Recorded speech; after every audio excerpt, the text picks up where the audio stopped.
wonky. Your green screen's a little wonky. Technology's a bit wonky. I don't know exactly what it is. Looks like it's recognizing the black color instead of the green color. It's a little wonky. It's a little wonky. I don't know what's going on. A little wonky. I don't know really what that is. That's really bothering crazy. me. Yeah. I'll work on it. That's okay. Stop my video. Oh, because you don't want to be embarrassed. You don't. Yeah. Good reboot. Oh, yeah. The old plug and unplug. Yeah. Yeah. Yeah, that's weird that it would recognize the wrong. It would chroma key out the wrong colors, but who knows? I bet it'll be just fine. Oh, it was there for a second. All you want to do is have the White House in the background. I see it. All you want to do is be Jimmy president. It's very odd. Man, good thing this doesn't happen on TBS.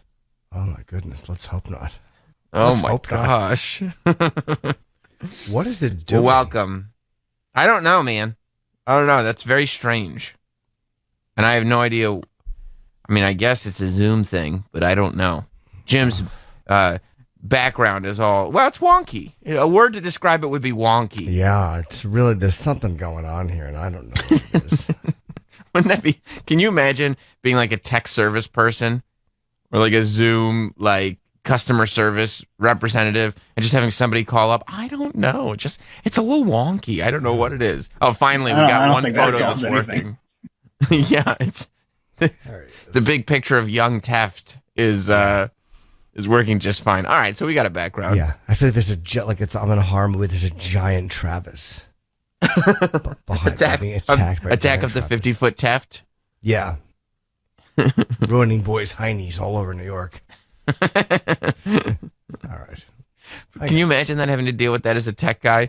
I don't know. It's just kind of wonky. I just woke up and it's doing something. It's doing something. I don't know. I'd love to know. Potatoes. What potatoes? Okay. That's probably awful to look at. Sir, what exactly is going on? I don't know. There's something happening here, though. There's something with the technology here. I don't quite get it. I don't know. The whole thing feels like it's just going wonky. And all I know is the guy told me that he'd be back in a jiff, and I didn't hear from him. Just tons of words that mean nothing. Just words that are irritating. Like, they're irritating words. Wonky is an irritating word. It's annoying. A jiff is an annoying word. Back in a jiff, will you? It's a fucking irritating word. Yeah. Grab a cup of water. Be back in a jiff. Oh, don't come back. Yeah, don't come back. Yeah. Hey, we got no aliens yesterday, did we? No. Come on. That's what the thing. I mean, if there was aliens, wouldn't they just tell what happened? I thought it said on Monday we were supposed to find out that there's spaceships, and Bob Lazar, who, you know, regardless of what Troy says, we were supposed to find out that Bob Lazar was actually not bullshit. Right. Yeah, no, nothing. And I was checking, and I did not see anything about the aliens. I was going to watch the thing on Joe's show with Jeremy Corbyn, I think, or and the other guy too, Bob Knapp. I think those are their names. The investigators. But I same filmmaker that Lazar. Yeah, they did the Bob Lazar. It's the same filmmaker that did Bob Lazar, right? Yeah, I just don't believe him. I think the education thing is a lie. I wish I could believe. I want to believe Bob Lazar. I really do. But they make your college disappear. 2 universities just doesn't know who you are anymore, and yet they let you live. I don't get it. It's just silly. That's gonna be so scary if we find out it's all true and they actually did delete his college. I hope you could just delete a college. Yeah, the truth of him being truthful is a much better story. I would much rather have that be true. I would much rather have Bob Lazar be true. But people who like Bob Lazar are just not going to look at the fact that these 2 colleges wouldn't disappear. They just wouldn't. What?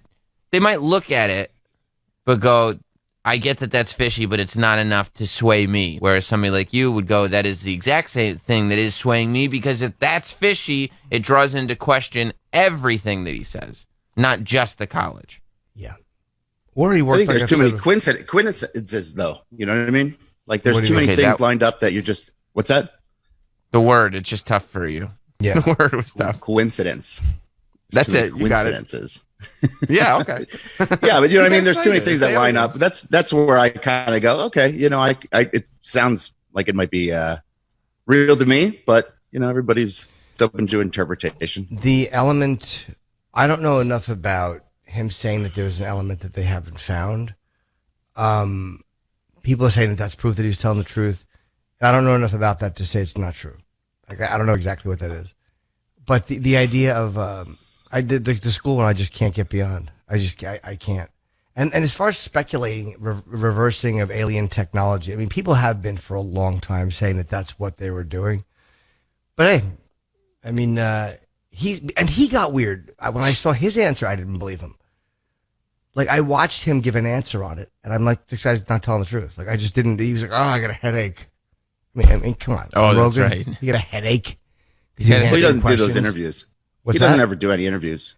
Yeah, but He gets migraines. When you said that you reverse engineered, and I know he's not profiting off it, and I don't think he's raking people's money in or any of that shit. But I think that he just, I told you, I thought he kind of half stole somebody else's story. That was my opinion. Was that and then filled in the details. It wasn't his. Yeah. But don't you think there was a lot of other things though that he said, and that has been proven that he was right over time? What was it that it was proven? I mean, there may have been the element thing. I just don't know enough about. People say 15, but I don't know. He knew of Area 51 in 80. He talked about in 89. It wasn't acknowledged by the government until 2013. He knew of Area 51. Everybody knew about. Yeah, nobody. It's not like people found out about Area 51 in 2013. That's really well known. Yeah, that was common. It started with him in 89. He knew the exact location of Area 51 and S4. Element 115 wasn't added to the periodic table till 2004.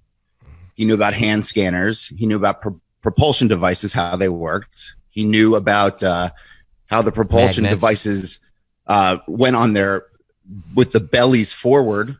Remember, like on the gimbal video that came out. He knew that he knew exactly where they were testing at Area 51, what day, what time. I mean, it's just he passed 5 lie detector tests. His name was in the MIT phone directory.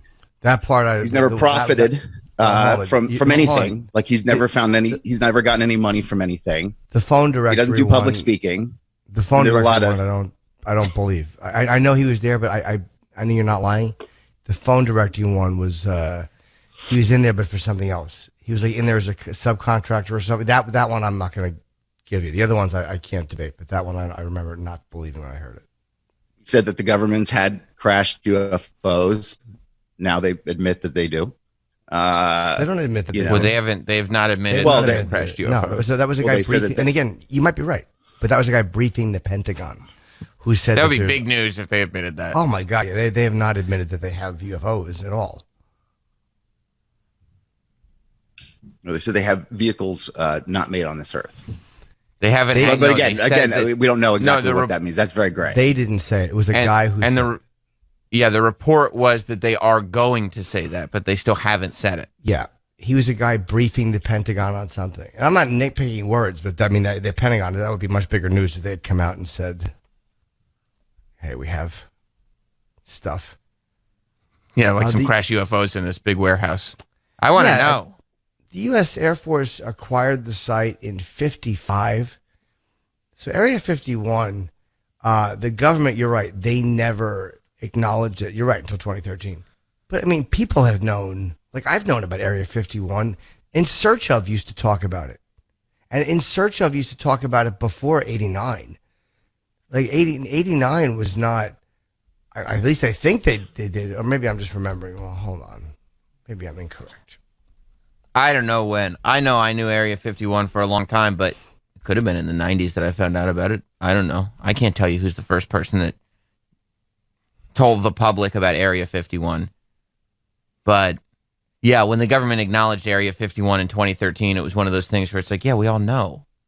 I mean, I guess it's cool. It's like, it's interesting that they're finally saying, yeah, this is true. But I mean, it's something we were all talking about for years and years and years before that. Although maybe not before 1989. I don't know. I just vaguely remember it from when I was a kid. Like, I don't remember just hearing about Area 51 when I was 21. Right.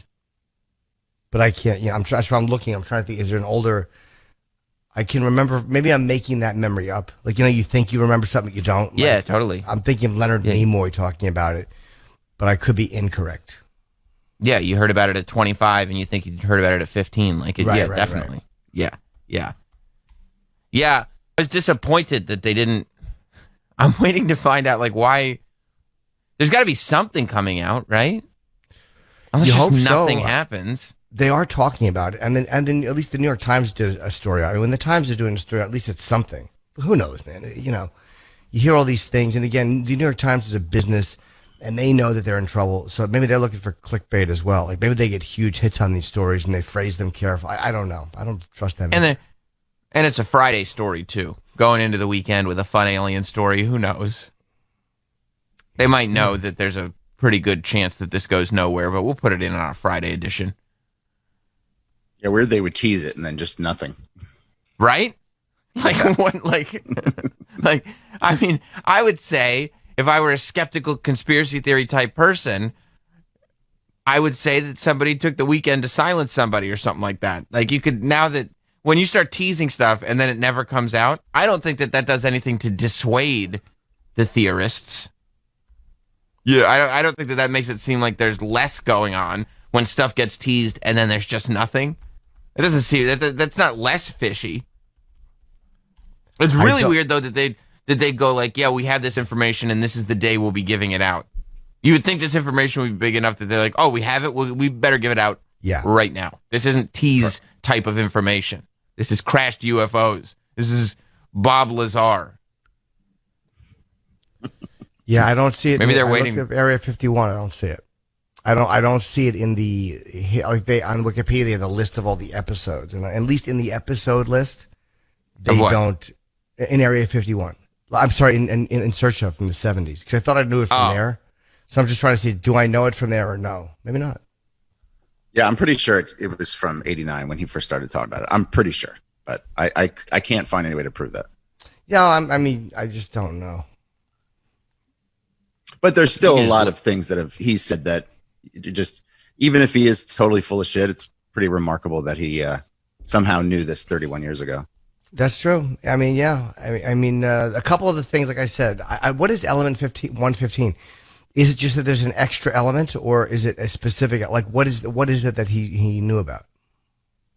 He just figured out somehow that this element, that it helps run propulsion devices, and it's by combining two elements that we have here, and you can only do it only happens for like a second, and then so I don't think they've figured out how to keep it contained to make it useful to right for us now, but they're still trying to figure it out. But I mean, still, that was pretty crazy that there was a huge gap between '89 and when it was added to the periodic table in 2004. Don't forget, there was another one too. Was the Higgs and Bose, the God particle? They took a look, was theorized for a long time too, and then they finally discovered that. That was discovered recently, and that was talked about for years, that they would discover this thing. But again, I'm not. Look, I want to believe Bob Lazar, but you have to take every single exit and seal it completely in order for it to be believable. And there's just a couple. Do you think it's possible that he had unbelievably top secret government information at that time and was blabbing it to everybody, and the government decided to fuck with him? Is that a possibility? No, because I don't believe that he got the information. Like, you know why I don't? Because he was young, and all of a sudden he was given this top secret UFO clearance. I told you, my thoughts are that he took somebody else's story. That's a lot to remember from somebody else's story, especially to be rock solid 30 years later. Not really. If you're a smart guy, he's a very smart dude. I mean, he's obviously brilliant. He knows what he's talking about. I mean, you get into college. And I'm not knocking you, but I'm saying, like, you remember it. I remember a lot, some of it. Like people like Rogan remembers it. So if guys who are regular guys can remember a good portion of the story, and I'm trying to figure out what he's saying can be true, and still have these logic gaps that I don't buy. Like, I'm trying to give credence to the fact that there are possibly alien bodies there, but but I just don't. And that would also help me seal the exits for the things I don't like in his story. Like, I just don't like that they gave this guy security clearance so fast. I don't believe it. I don't believe they give you UFO clearance that quick. Well, he was a master at propulsion and had turned his car into a rocket. And so he understood things. And, maybe at that time, like he was saying, they've been looking at these things for years and they couldn't figure them out. So they're like, well, maybe let's bring in this guy that has sort of an alternate way of thinking, and put him in there and kind of see what he can do with it. Is that a possibility? Yes, it is. It's not what I believe, but I do think, yes, that is a possibility. Sure. That they would try. I just don't, it's the level of clearance. And then he walked by and he thought he saw a little man in a chair and he saw 9 ships in an open warehouse. I mean, the level of clearance that this guy had. And then all of a sudden he was not there anymore. And he never went to the colleges. Well, he was blabbing. He was on the news blabbing about what he was seeing. Okay. Yeah, it does. So it does look like the KLAS George Knapp interview with Bob Lazar was the first kind of big public Area 51 exposure. It was the first time details of Area 51 came out. Yeah, that was May 13th, 1989. Which, I believe that is the instance that Troy, you were referring to when he went on the news and started blabbing about it. Which he did, yeah. Yeah, they don't like that a lot of times. Let's say you have top secret information that is, think about 30 years ago. I mean, how secretive you had to be. I mean, now you talk about UFOs and aliens, just like whatever. But 30 years ago, I mean, that was a pretty crazy thing. So can you imagine going on the air? Let's just say that he was involved in this and he was blabbing it everywhere. What do you think that the government would do to this guy? Like, they're not just going to let this guy slide. They're not just going to let him be like, okay, hey, stop doing that. They're going to do something to him. So what do you think they would do to silence him from continuing to do this? Not take away his, I don't know. Honestly, I don't know how they silence people. I just don't believe that you get 2 schools. But wouldn't that be a good way to just completely discredit him? But what about all the people? Bob Lazar is not helping his case. Bob Lazar is not dead. Bob Lazar could say, no, I went to school with this one, but he's not doing that. Where's his pictures from school? He has zero, he doesn't have his diploma. He has his ID card from one of the schools. All right. Student ID? Didn't he work there at one of them or no? Maybe no, he worked at Los Alamos. Los Alamos. And he actually went back there with George Knapp because they just tried to discredit that he never worked there. And the security knew him and he walked right in and was talking to everybody, knew his way around. So they tried to discredit him from working there and he walked in and knew his way around. So, I mean, there was some, I don't know. There is something you could say, because the thinking would be like, well, if the government wanted to silence him so much, why wouldn't they just Epstein him? Why wouldn't he just be suicided? But maybe it would be more effective, instead of making a martyr out of him to everybody that believes him, try to discredit him and make him look like a crazy person. Again, strictly playing devil's advocate. But he's not naming any people he went to school with. If he was naming name your professors. Like, they're discrediting you, and he's not. If he did that and came out and said, and they were like, yeah, I went to school with, of course I remember Bob. We went to school together. I would believe him. Well, but he's not doing that. Probably then he just got these guys' names and he's saying them. You'd probably want the professors to come out and be like, yes, no, we do know this guy. But if he's naming professors, the argument would be like, oh, he just got those guys' names. Well, why wouldn't people say that? If somebody came out and said Travis never worked here, or you never worked, he doesn't. Be like, yeah, that's true. He just shows up. Yeah. But I mean, why wouldn't we just go? No, of course he worked here. Yeah, he went to school. Well, that's not. Not going to trust the government. If you're saying that he's doing something that's unbelievably illegal and blabbing this top secret information, who in the right mind is going to come out and be like, no, I know this guy? You know what I mean? Nobody's going to want to have anything to do with that. No one's going to want to.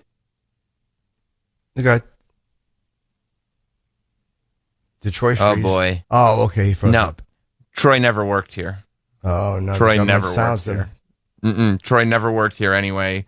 I don't even know who he is. I've never met the guy. So if you hear Troy, Oh yeah, they're back. Oh, okay. Maybe he I doesn't don't work here. I just don't believe it. I want to. I want to. Trust me. His story, if it's true, is amazing that we have that. I told you, I think he knows what he knows because maybe he had a job doing some light job there that gave him limited access, so he knew where the facility was. And I do think that I don't know why I do that. Maybe because he did fail a lie detector test and he passed another one. I don't believe he's just passed all his lie detector tests. Can you say that there's a lot of coincidences, though? Unbelievable amounts of coincidence. There's a couple. The element 151, which I don't know much about. But again, I'm not saying that. I just don't know enough to debate it with you. I'm saying I don't. And him knowing when they're testing certain things, again, he could have gotten that knowledge from someone else, or he could have it firsthand. Him kind of knowing propulsion because he's a very smart guy, yeah. It just hasn't been proven to me, and the things that are weighing against him have not been disproven, and it's much easier for him to prove the things that it looks like he's lying about that have nothing to do with Area 51. But he won't. He knew how the vehicles flew belly forward that we saw in the gimbal videos. Those just came out 2 years ago. They did. I mean, that's a pretty amazing thing to know that long ago, especially when, I mean, you had no idea of propulsion devices then. So to know how they operated then. Yeah, you know. Sure. I mean, I don't have an answer for that. I don't know. I think my thing is more that nothing he said has been disproven. His schooling on 2 different schools has been disproven. Not his schools, but like all the stuff about, UFOs and everything that he's talking about. None of that's been disproven. None of it's been proven, but none of it's been disproven. Well, how could they disprove it? I don't know. I'm just saying that. What could be done to disprove it? I don't know. I don't either. How do you disprove something that's never been proven? It's like disproving something that we've only speculated about. But like the stuff that, like Troy said, like these videos that come out, like just a couple of years ago, support what he was saying. Which is weird. Mm-hmm. Yeah, exactly. Yes, let's go to Mike in New York. What's up, Mike? Hey, maybe Art Bell wasn't so crazy after all. Why do you say that? Well, he was talking about this stuff 35, 40 years ago, and everybody said he was a nut. Well, I mean, 35, 40, I didn't listen to Art Bell 40 years. I listened to Art Bell probably 2003 and 4. When we were off the radio is when I listened to Art Bell. So I don't know what he was saying 35 years ago. I mean, I know he talked a lot about UFOs. I loved Art Bell. But he also had guys who do shadow people on. He had a lot of the amazing Kreskin he have on. I mean, it wasn't all fucking scientists. What's that? Maybe they'll prove some of that stuff too, I mean, he was on this Area 51 stuff way before all this. So, hey, I just wanted to put it out there. Okay. All right. He's right. Yeah, there you go. He's right. Yeah, and you People wonder, wanna maybe that believe. is what's next. Maybe there will be shadow people. You don't know. Hey, look, in order for this stuff to be proven, every single angle has to be explained. Like, you can't have giant holes in a guy's name me with some other science where there's giant holes in a guy's education. It's a stupid thing. If he said I lied about my education to get the job and I didn't go to college, I was just a smart teenager and I lied, and then they found out I lied and they fired me. I mean, it would have been a stretch, but I would have had a much easier time believing that. Wouldn't that be funny if everything he was saying was true, except he was just embarrassed by his school? So literally his schooling was the only lie and everything else was true, but now he's too ashamed to say, okay, that part is a lie, but the rest is true, I swear. Because he's so built up. It's almost like remember in Catch Me If You Can? Yeah. I mean, you can lie your way in and out of a lot of shit. If you're a good liar, a smart person. Yeah, back then, that was the 60s. But I mean, 89, we didn't have the computer checks we have today. So again, I'm just trying to say that maybe there's truth to what he says. But how can I remedy it with myself? I don't know. I want to believe him, dude. I know you don't think I do. I really want to believe him. But I want to know he's telling the truth and not, gee, that's kind of, I don't want to be able to go, this guy is saying that aliens have come and we have them, but I don't want to say who my fucking chemistry professor was at MIT. I mean, that's is it possible to put it on like a scale where you go, there's a lot weighing on this side? You know what I mean? Yes, the education's this way, but there's a lot also hanging on this side. So maybe there's gray area here. Maybe he did, but or does it have to always be all the way to one side or all the way to the other? Well, he's either lying or he's not. Like, and if he's lying, what's he lying about? And if he's not, what's he not lying about? That's a big scale. Like, that's a huge scale. It's like saying, I was in Hawaii. And then people go, well, yeah, but you kind of knew what's going on in Hawaii, but not necessarily. And then you realize, there were no flights to Hawaii that month. That's a huge gap in the logic. That's a fucking big one, man. That's not a little one. It's not like he's messing up one date. 2 schools are saying, we don't know who this guy is. And he's not coming back with information. It drives me fucking crazy. But he's lying. But he did pass 5 lie detector tests. And yes, I know that they're flawed and you can get through them, but that's still 5 lie detector tests. Yes. He did go under hypnosis. How many did he fail? What I mean? What's that? How many did he fail? He didn't fail any of them. He passed all 5 lie detector tests. Hold on. Yeah, but he might have had a thumbtack in his shoe. I heard if you put a thumbtack in your shoe and you put like your big toe on it, you could pass any lie detector test. April 30th. Yeah. I'm looking at this thing, and again, it says Area 51 whistleblower takes a lie detector test. This is now it's of course not loading, but they were saying that Lazar took one and failed. They're getting to you, Jim. It's not loading. There never was an internet, Jim. There never was an internet. I haven't seen anything in my Googling as we've been talking about Bob Lazar failing a lie detector test. I see that he passed a whole bunch of them, but I don't see that he failed any. Okay, then maybe I was just reading that. That may have been incorrect. But I haven't seen. I'm literally Googling as we go, so I'm not sitting here and saying I'm an expert. Right, I'm just saying I did not see any report that Bob Lazar failed any lie detector tests. Okay, maybe he did not. Maybe he did pass them. I read something just a minute ago, but again, I don't know if that's true. Yeah. Yeah, he went under hypnosis, and again, it's like, what would be the point of lying? He's not profiting from it. He's had his life he claims he's had his life threatened over this. He went hiding after this, and they found him for the documentary. He doesn't want to do any interviews. He did Rogan. He made sure he paid for his flight to go do Rogan because he did not want anything coming back that he's profiting from this in any way. So you have to ask yourself, like, okay, what, like, he doesn't want the spotlight. So what would be the point of just lying about the whole thing? Is it possible that what I'm saying is accurate and that he did kind of have a weird little job there and then stole somebody else's story and then told it on the news 30 years ago, and then the lie becomes too big to get out of because he told it before the internet. He told it to a local news station, and then all of a sudden this is who he is. Again, I'm trying to. I can't explain away the schools to myself.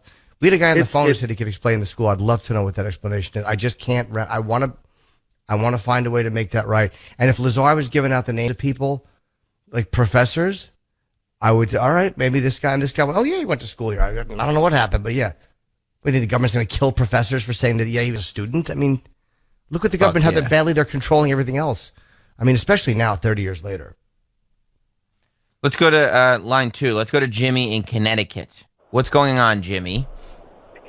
Yeah, hey, Jim, my thing is just, if what he's saying is true, this would be one of the most secretive programs in the history of the world. So I just don't think it's completely out of the realm of possibility that he leaves, he starts blabbing, and some, DIA or government agency goes to the schools and says, just this guy didn't exist. Delete all of his records to discredit him. Right. Now, but I know I sound like I'm being too cynical, but when you say that to a school, who says that to it? Like, take yourself logically one step beyond the statement that sounds interesting. How does that happen? Does somebody go to the dean? Does somebody go to the head of admissions? How do they say it, and what reason do they give? This guy never went here. That's true. There's a lot of people that you've got to.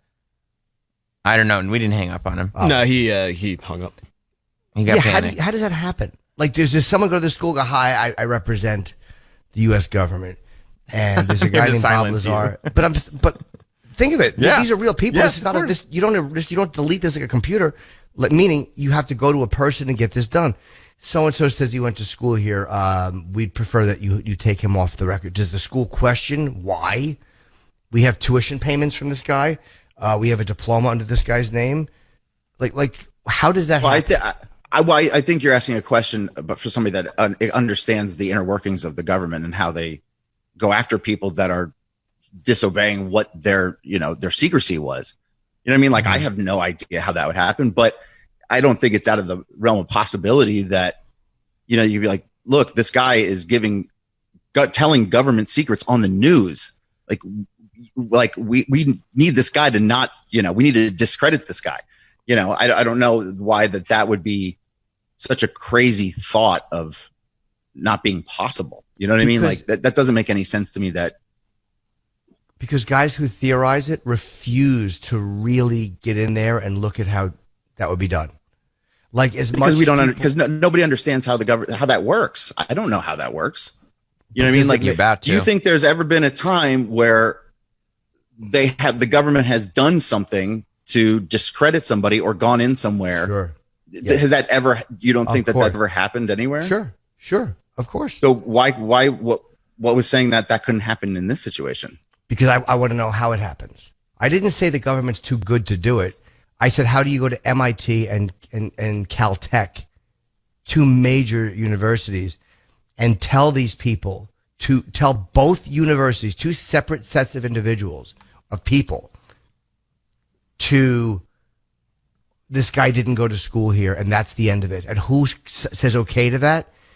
And how do they get all the professors to stay in line, all the people he went to school with? How do they make it happen with all of these people? Yeah, I mean, it's. So I don't know. I don't know. I don't know. I just don't understand how the government works. Right. Well, I do know that it is possible to scare people. I know that is a possibility to talk. Okay, so the school is willing to delete this guy, knowing he has a diploma. Are these schools government funded at all? Right. Maybe they say we're going to cut any sort of funding if you don't eliminate this guy from your records. Is that a possibility? Okay, but who says that? Who? I don't know. I don't know the inner workings of I don't know that Dave from this branch of the government comes over and says something and says it. You know what I mean? Like, is that the head of admissions, Uncle Dave? I mean, do you say yeah? Yeah, he molests it out of you. I know we can go in circles all day. I just don't buy it. I'm sorry. I want to, and I know I'm being a dick, but hey, the reality is these are real simple things to fix. These are not crazy things I'm asking, and he's just refusing to give the names of people. I just don't know if explain it. Those questions have been asked to him. I don't know if he's refusing. I watched him explain it, and I didn't believe his explanation. I got a headache. Come on. What the fuck? Come on, dude. I got a headache. Migraine. Come on. Could be cigarette smoking man. I mean, I would think cigarette smoking man is probably the one that goes in and tells you we're going to defund you unless you delete this guy. It's just, how Sam, you don't think that's a possibility? You don't think that? Me? Yeah. Do you think that if the government wanted to silence somebody for blabbing top secret information, do you think it's possible that they can intimidate and tell people that they do not know this guy and that this is a security breach of security and to not acknowledge this guy anymore? Do you think that that's a possibility? Do I think that concept is possible? Yeah. Yes, I think so. It's not a crazy thing to say that is a possibility. It's not out of the realm of possibility. I think, conceptually saying that could that happen in existence, I would say yeah. And, as more stuff, especially from like the 50s and the 60s and all that stuff starts to get declassified and you start to realize that how much of what the quote unquote crazies were saying was actually like 100% happening, you start going like, oh, this stuff was really happening. I actually think that there's probably less of it happening now because it's so much more difficult to maintain secrecy now than then. But, in the late 80s, it was a lot easier to maintain secrecy than now. So, I would say that, yeah, of course that's possible. And there's documented, history of the government doing some super shady stuff. Sam, do you think that the government can intimidate people to not talk about things? today, I mean, yes, yes. Whatever. Just today, in general, in 1989. Yeah, that is a thing that could happen. Yeah. I'll tell you. I mean, look, if I would be just as I'm trying to think to myself, would I be more surprised to find out that there were no aliens, or to find out that there were aliens? And I don't mean in existence. I mean in a warehouse. And I feel like I would be less surprised to find out that there were crashed alien ships in a warehouse than I would be to find out that there were not. If I found out that there were no alien things ever and there's never been a UFO or anything like that, I'd go like this. Really? But if I found out that at some point there has been some kind of, outside of this planet contact, I go like this.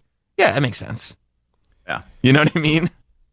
He, by the way, he's still not, he cannot name a single one of his professors.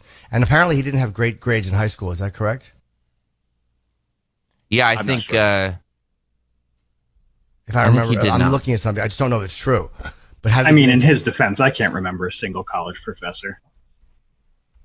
Let me see. No, but you're also not a level of genius claiming to have been hired to work on propulsion systems.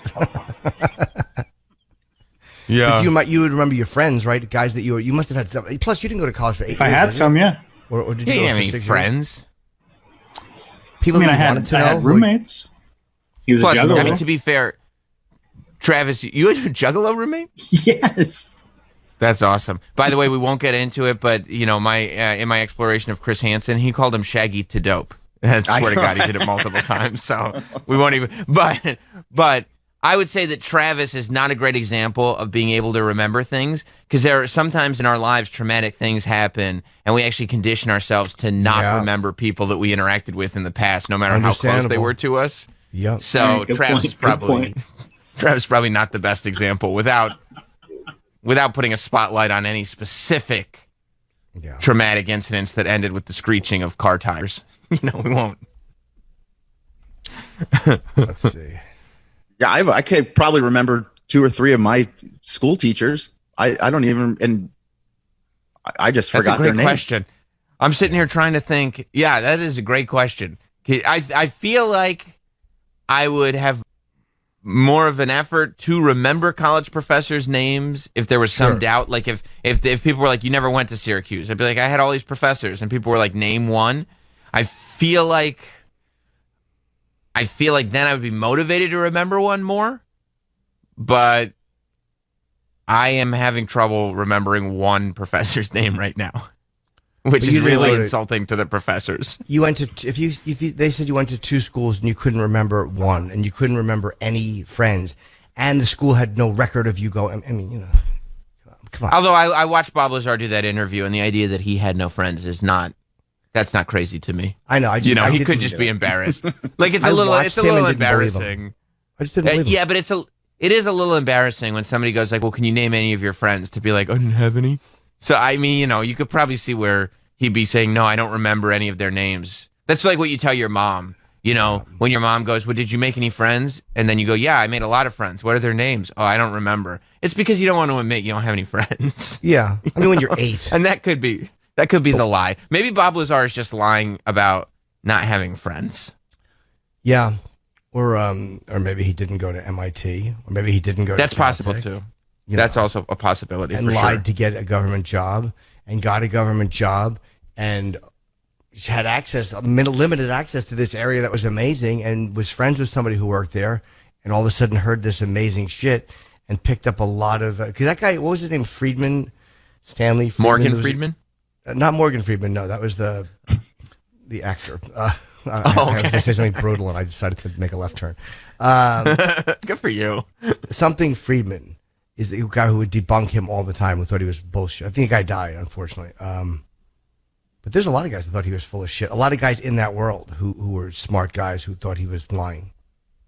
Yeah, I'll say, as much as I do believe that people in groups can be intimidated into silence, and not even encouraged into silence. There could be deals made. where silence will be given, and they know they can't break them. At the same time, there are also plenty of people that have lied about colleges they've went to, jobs they've had. You know, people definitely, if Bob Lazar said that in 1989, you know, the schooling and stuff would have had to happen in the 70s at the latest, right? At least in the 70s. So I think in the 70s, there were plenty of people that were lying about schooling and previous employment and stuff like that as well. So certainly not out of the realm of possibilities. Yeah. I just, people want to I'm like believe Neil this guy deGrasse Tyson. so bad. They want to believe Just him. get one of Bob Lazar's professors, tie him up by the ankles, drag him into the town square. Show me the professor. That's all. Just show me really the not a professor in the hard middle of thing the to town ask. square. For someone No, it to, and shouldn't by the be. way, college professors, all of these guys, and I'm not saying they'd all remember him either, because he was probably just a nondescript student. So as much as they tell the government to go fuck themselves, and as much as they say basically whatever they want, you're going to tell me that all of them are afraid one of them won't come out and go, I went to school with this guy. Of course I did. Not one person is coming out saying, I remember this guy from school. Not one. That's true. I mean, come on. So that makes no sense to anybody, that not one person who could be a part of this story. And you see the way people are that, I mean, the fucking government couldn't keep Fauci from running his fucking mouth. They much less. So not one person would come out after hearing this. They've all been intimidated, hundreds of them that would not go, yeah, I remember this dude. I remember him from chemistry. I saw him every day. Jim, let's say in high school, there was a guy that went out and was, the guy you knew went out and was screaming government secrets. You knew he was all over the news. You knew the government was after him.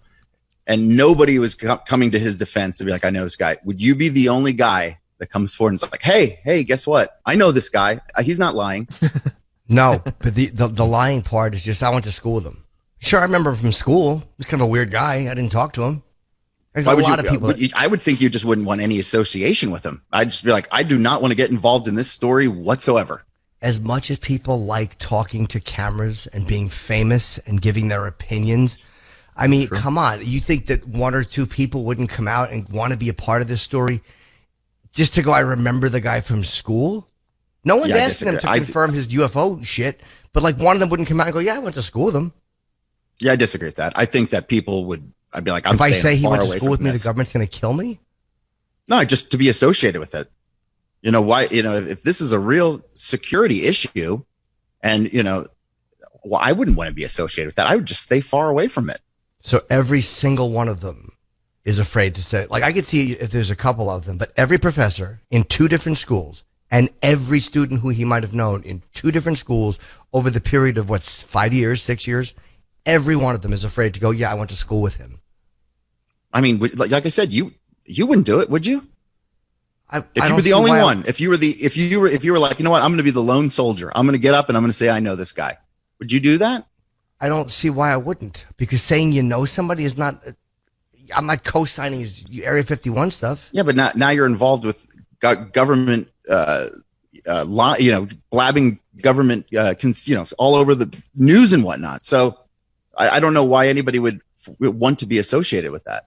Because there's a lot of people. You're saying that in a college environment, there's not one person that would want to tell the government to go fuck themselves. There's not one professor who'd want to tell the government to go fuck themselves.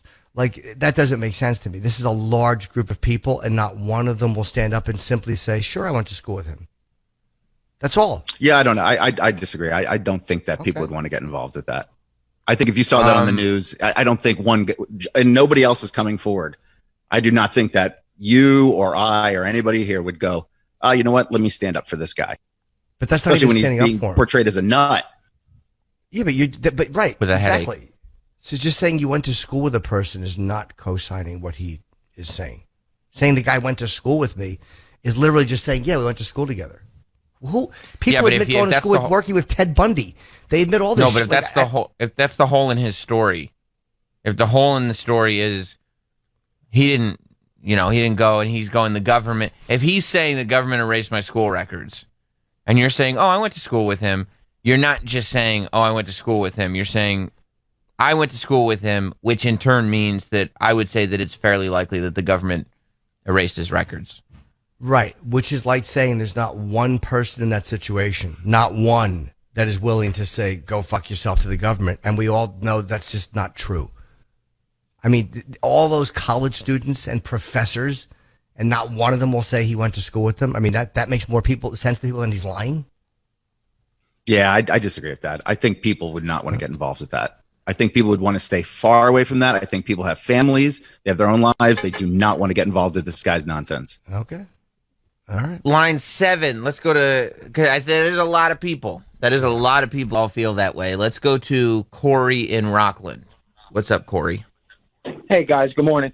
Hi, I think what the government would just do is, because usually a president of a college or university is already very well connected, they would just pay, especially back then, they would just pay him off, and the college would get very big endowments or grants, and then he would have the power to make all that stuff disappear and call it a day. So he would have Let the it power. trickle Now, would he downhill. go to other people? Now, would he go to someone and say, "Listen, I'd like you to delete this person from our records"? He might go to a very well-trusted person who works, a right-hand person who might take a little bit of a cut and go, okay, we have to make this disappear, no more questions, and onward and upward, and that's it. Okay. That's all. And next thing you know, the college is getting all kinds of grants. He's, making It does all not, kinds of new but that money. doesn't explain, like, having those two people just erased from the record. Yeah. It doesn't. I think Jim's problem is not that he's gone from the record. Jim's problem is that all the people that he interacted with would have to all not line true. up. So, like, They didn't erase all those people. It's not true. Right. I want it to be true. You don't know that it's not true, though. You're Yes, just I do, speculating it's not Troy. true. They didn't No, you don't. erase. They didn't tell hundreds of fucking people to just, especially in college, come on. it's a lot of people to line up. People want That's to believe him so bad that they're overlooking this basic giant hole. This is not me Because nitpicking. there's a lot proving on the other side, though. That's why people want to believe. No, it's not. There's a lot of things that he could have heard from somebody else that, that sounds right. Here's what's provable. He cannot produce one person to say he went to school with him. So That's how what's it's provable. like they just don't. How come news? Go ahead, Corey. Doesn't go to find people the years he went to school with and start asking people, hey, did you go to? You should have been in the same class with him and all that type of stuff. Right. Track down those people. And see what they Exactly. say. Why hasn't that been done by all of these people who want to believe him? You tell me people can't just pick up a yearbook and track some people down that would have been in his class of 89? You're right. All these sleuths, what are these people scared too to just call people from the that doesn't make sense DMV either. does it all the time. You're right. Why didn't anybody, like, especially in this day and age, all the Thank you, people, Corey. Later, guys. Okay, buddy. No one is coming forward and no one is tracking down people that he probably went to school with. Yeah, and not to mention, not everybody knows who Bob Lazar is. So if you just 100%. like, you could easily find somebody who's like, oh yeah, I remember that guy. Like, I didn't know who Bob Lazar was until Troy started talking about him.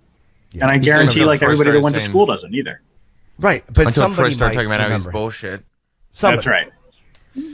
Now, I know that most people, again, he might have been a nondescript guy, and I'm not saying this, I shouldn't say hundreds of people, but there are people who somebody would remember him.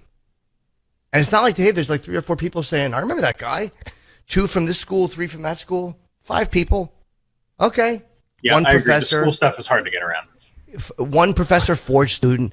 I'm not saying why haven't they all stood up, but not one of them. And that doesn't make sense to anybody. I mean, you can't look past that. That's a major thing. Wouldn't it be great if you went up to somebody who didn't know the story and was just like, hey, you went to school with Bob Lazar, right? And they're like, yeah, I did.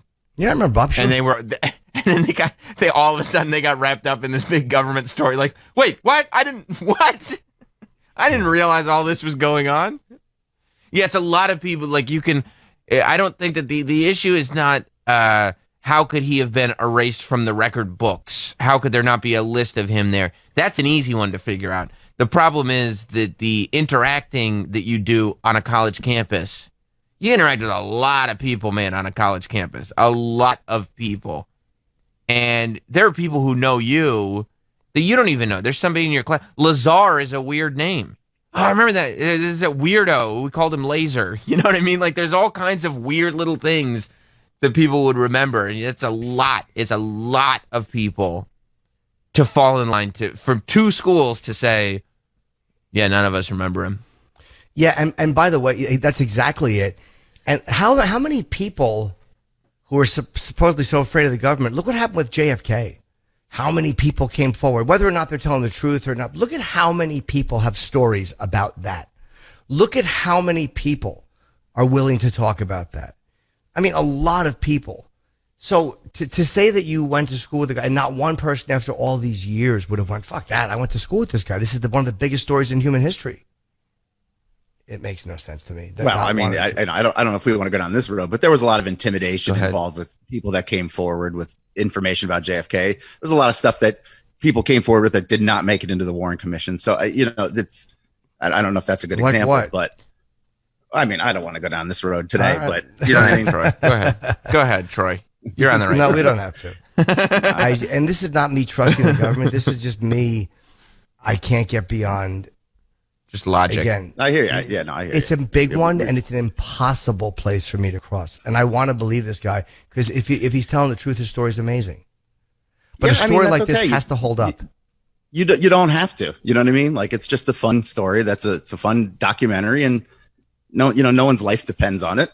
Just who cares? Here's Mike. Mike in New Orleans, you're right. I apologize. We do keep having this debate, and we have to stop. It's been in the news, and it was raised. No, yeah, it came up. I think it's worth having the discussion again. And yeah, what's up, Mike? Friedman did investigate Bob Lazar. His high school grades, like MIT only takes like the top 3% of the class, and Bob Lazar was like towards the end and all this shit. And he may have worked at Area 51. Even the janitors got to have security clearance and stuff to get in there. He probably did hear the story from somebody else and, made it his own. That makes it's the most tough sense to argue me. This stuff. That makes the most sense to me is that he heard the stories from someone else and he kind of sponged into the story because that gives some credence to the fact that there's stuff there that's alien. And it helps me understand how did this guy's lie. How is he lying? Freeman is a hell of an investigator and shit. And if he didn't shit on Bob Lazar, it wouldn't have happened, man. But okay, thank you, buddy. All the time, and Troy's never going to change his opinion and never give good responses to why, they're Troy, why can't you be more like Mike in New Orleans, Troy? Why can't you do it? Thank you, Mike. Yeah, thank you, buddy. That guy Friedman, I forget the guy's first name. I want to say Sydney, but that was the guy from MASH. That was the fucking psychologist in MASH. I think he's dead too. Look, Jim, you're right. JFK Stanton. Blown away. What else do I have to say? Stanton Friedman. Nick in Arizona on line 7. What is going on, Nick? Hey, good morning, guys. Hey, I bud. had a little theory here that kind of co-signs a little bit of what Jim is saying about him. Not exactly lying about this, but it could be that he's protecting somebody. So taking a good friend or somebody he used to see who he really cares about actually had the information. So he obtained it either through nefarious ways or they went up flat out and told him. Now, they have a clearance and they have non-disclosure they had to sign, so they could get in trouble if they got caught. Government can't really go after him if he releases it because he had never swore to anything, didn't actually work at this facility. So he just goes into hiding because he actually cares about this person to cover both of their tracks. They can intimidate him, they can follow him around, but they can't really do anything because technically he didn't break any laws. But somehow he got this information, and if the government really wanted him, there's no hiding from the government. So I think it's intimidation. If he does know this stuff and it has been that accurate, then he probably got it from somebody and wants to protect them because they could be in trouble if it's found out that it was released to him. That makes more sense to me. Mm-hmm. That makes more sense to me. And that fills a lot of holes, that he had a security clearance for a small job there. And again, 30 years ago, blabbed. Oh, my God, started talking, and then it just becomes who he is. And he would probably love to go, look, this is not, but he can't after a certain point. It's like if you tell a girl something when you're dating her, and then all of a sudden it's like you don't think it's ever going to go anywhere. Like, yeah, I'm just going to fuck this girl twice. Then all of a sudden you're getting married. And she's like, so really? Your uncle? You're like, oh, fuck. I've told her this lie that I can't get out. That makes much more sense to me, is that he took someone else's story, either just to show off because he had the knowledge, or maybe for whatever reason. That is easier for me to swallow, that there's truth to that story, but it's coming a bit secondhand from somebody else. And it's not always so nefarious and like he's living this lie that he's aware of. There are people who start to lie and they end up in these circles of denial where they completely lose touch with reality, where they start to actually believe the story that they're telling. And they start to think that this story that they adopted as their own is actually their own story. That happens. And actually, that's sociopathic. And if you look at who passes polygraph, a lot of people who are honest fail them, but sociopaths have a history of passing them at amazingly high numbers. Yeah. So there's credence to that too. Yeah, I mean, passing a lie, that's why you can't use them in court. Either it's compelling though.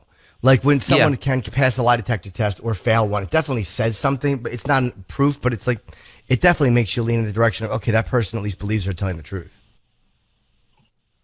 Well, thanks, bud. Anyway, thank you very much. Have a good morning. Well, I hope we get to the bottom of this. I hope we get some UFO nothing information. Nothing lights the phones up like UFO talk. UFO talk is great. Nothing gets people going more.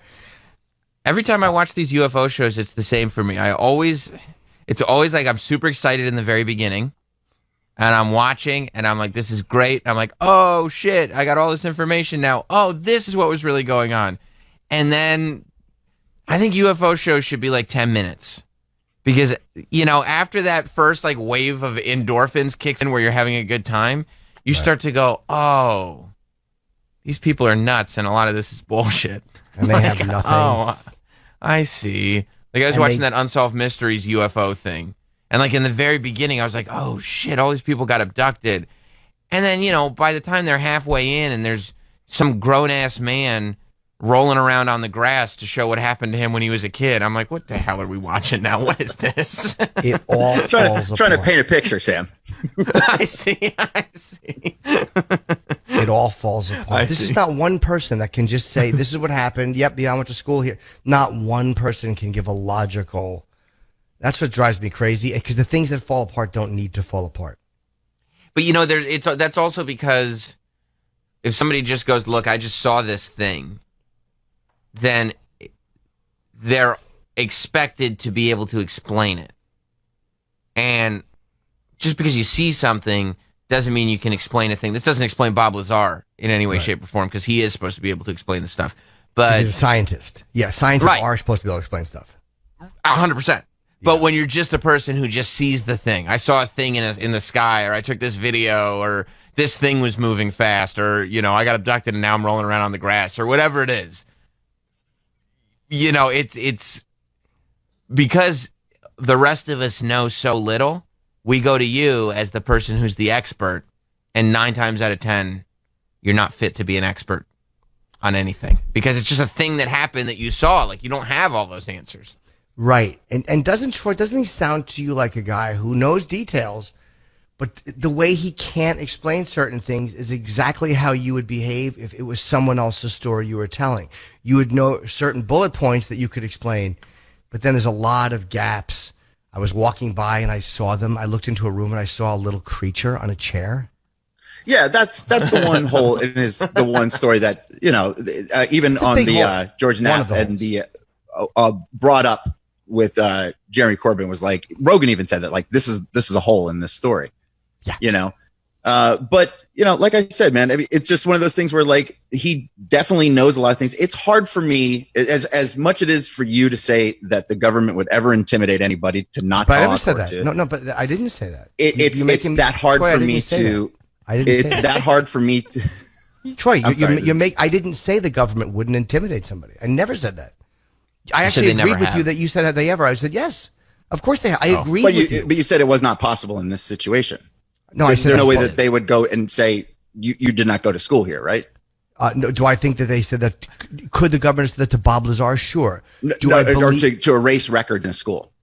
Do I believe that they were able to pull that off in MIT and Caltech and get the professors and get the dean of admissions and get any school records? No, I don't believe they pulled that off. And I don't believe if he's trying to prove a case that he couldn't at least show that he went to school. No, I don't believe that. Do you think there's any possibility he could have lied about going to those schools so he could get that job? Yes. I don't know what the record check was.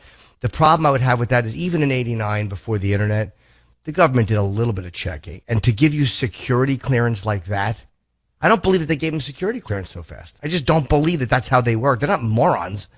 They're smart enough to keep Area 51 a secret, but dumb enough to give security clearance to a guy who's going to blab about it and who didn't go to school where he said he went to school. I mean, that's hard for me too. I have a hard time wrapping my head around that he would just hear somebody's story and know all this stuff 30 years ahead. And now all this stuff is coming true and be like, no, he heard this story from somebody and is just telling the story, and he doesn't even want to be in the spotlight. He wants nothing to do with it. Well, doesn't that make to me sense? Doesn't make any sense. If he was telling someone's story, doesn't that make sense? Like maybe that guy had real information, and that would explain those holes. Maybe at that time, but why wouldn't you just disappear? Like, why would you now be going on Rogan and doing a documentary about yourself if it was all just nonsense 30 years later? Wouldn't you just be like, oh, look, I'm going to slide under the radar, and I want nothing to do with any of this anymore. I was caught in a lie, and I want to get away from it. You know what I mean? So that's a whole where I'm having a hard time getting. I get hung up on. Well, the fact that he wouldn't let Rogan fly him out, the fact that he wouldn't, the fact that he insists on paying for his own flight is also odd to me. Like this way, no one can say that's odd. But he's not profiting from anything. He's not made any money on the documentary. He didn't want anything for it. You know what I mean? It's like, well, why would somebody put themselves through this? That's where I get hung up on. I don't know why anybody would ever want to be involved in this after so many years. How come you think that's odd, Jim? What is it? What kind of suspicions does it raise when you say he flew himself? Not just that, but the idea of I will take zero. It almost is like because I know that what I'm saying is not true. Almost like I know that if I start taking things for it, then I've taken this one step further. Like the lie is the lie, and I'm caught up in it, and it is what it is. But I have not profited, and I've taken nothing for it. Like no one can ever come and go, and you expect. It's almost like he knows that he's in this lie, and that's my opinion, at least. He knows in this lie, and he doesn't want to fucking start accepting monetary things for it, because then you're opening up a whole nother can of worms. Then you're putting yourself into a whole nother line of shitty behavior. Right now, it's just information. But then just disappear. Why would you want somebody to do a whole documentary on you? Maybe the guy bugged him. It's nonsense. Maybe he didn't want to admit to that. I don't know why he agreed to that. I really don't know why. I don't have an answer for that. I don't know. But I know that why ask certain questions. Does he get a headache? I mean, this is the mind that they took out of MIT. My head hurts. My head hurts. Come on. My fucking head hurts during an interview. It is possible to get a headache. You can't say that. That's not a possibility. I mean, if you're talking about this on a huge podcast, you haven't talked about it in 30 years, it is possible for the guy to get a headache. I'm not saying you couldn't get a headache, but I'm saying if it stops the flow of the interview, you could push through. I mean, the guy's not a skilled interviewer. You know what I mean? Like he hasn't probably done an interview in 30 years. You don't need to be a skilled interviewee to not get a headache during certain key parts of questions. I mean, come on. That doesn't strike you as odd. That's not fishy. The fact that the way he answered those questions, I mean, come on, man. That didn't strike you as like, Yeah, I don't know. I mean, that was a convincing interview to you? Okay, how about this? If we had an intern, right? If we had an intern in here, and this intern's never, been on the air twice or whatever, and we started like pressing them on something because we thought they did something. Let's say it's when I lost my camera, right? And we brought in an intern, right? And I was like, well, you were the last person in the studio. When did you do this? And the intern started going, hang on a second. I got a headache. We wouldn't be sitting there going like, well, he's not a skilled interviewee, and this is a high-pressure situation, and people get headaches. We'd be sitting there going, this guy is bullshitting us right now. Yeah, he's bullshitting. That's what we'd say to that intern. I don't know. It's a fun topic to discuss, though. Yeah. I love it.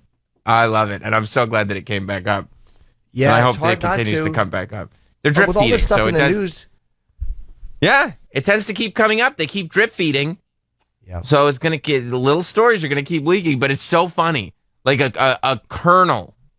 And, Joe Rogan being so popular, I think, has a lot to do with this, really popularizing this UFO thing. But a kernel of alien stuff comes out in the New York Times on Friday.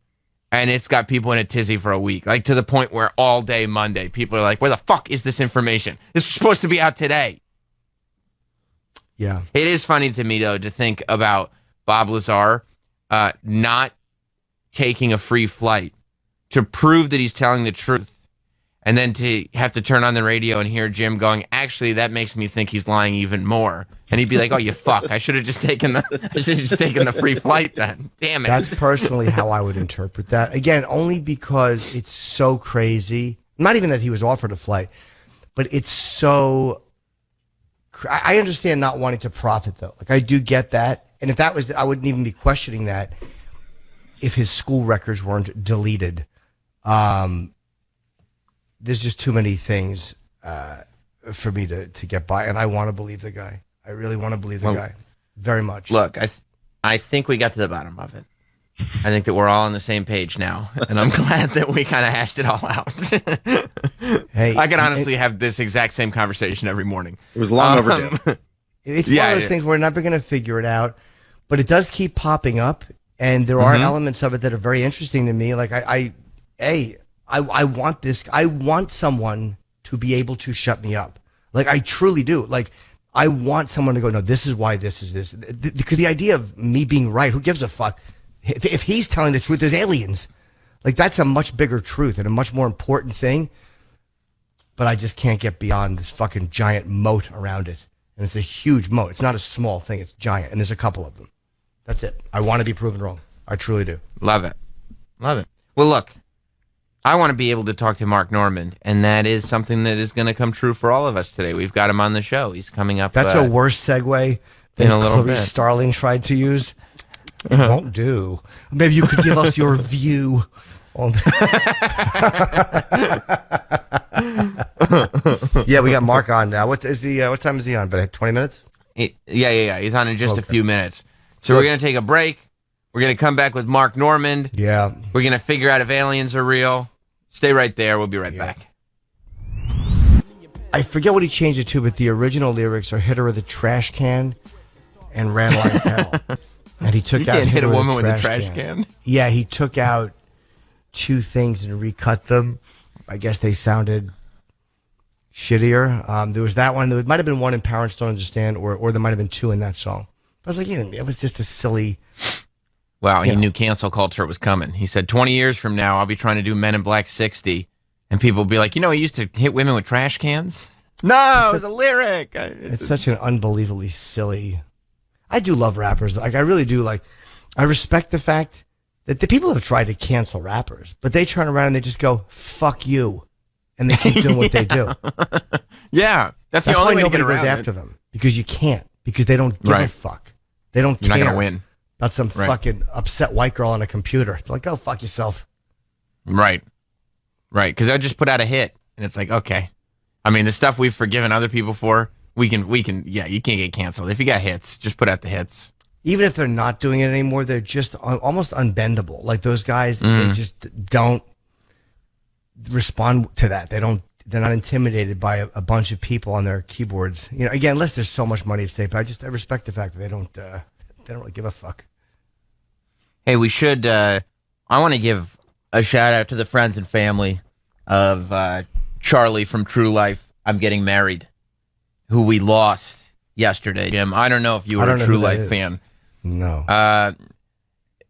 True Life on MTV was, just about the greatest thing on television in a certain era, and it really was I think the predecessor to modern day garbage reality TV, like the reality TV where it's all about shouting and fighting and all that stuff.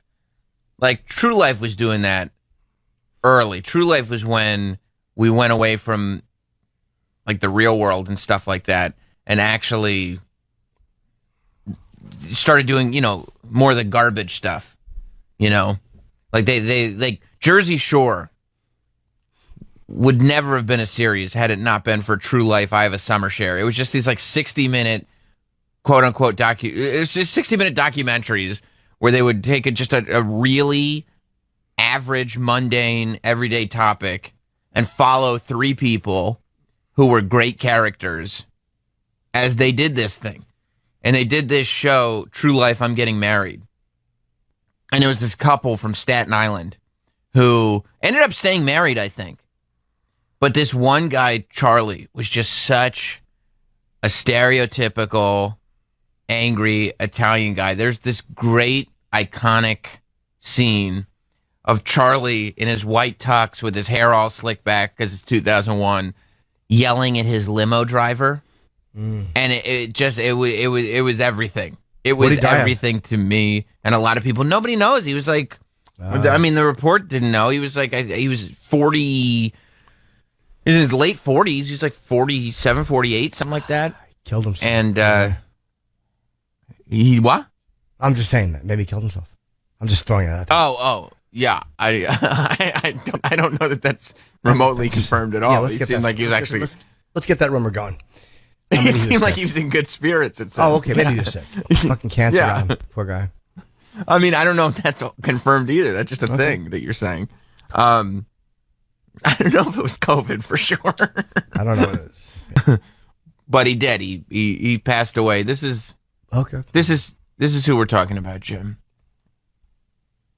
Big guy, what are you? The entrance ramp of the bridge? That's what you're gonna tell me?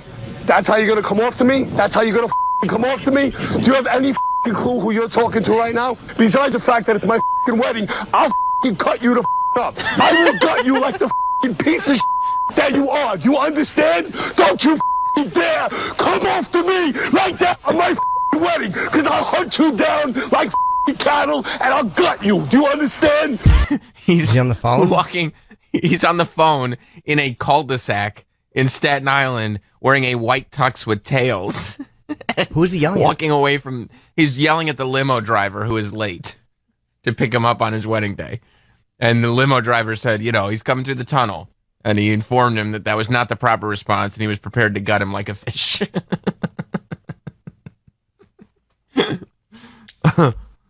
And was he a big, scary guy? I mean, yeah, he's a muscular dude. I wouldn't his name? mess Charlie? with him. Charlie. I don't know what his last name was. Charlie B. I don't know. Something Chi. Something with a CCI at the end of it. From Balducci. Balducci. Oh. Charlie from True Life. Oh, okay. Yeah. And then, by the way, he got in the limo, he cooled off, and he had a great time at his wedding. He was wearing a white Kangol hat. He was dancing with his friends. He had a blast. Yeah, I don't think I know who he is.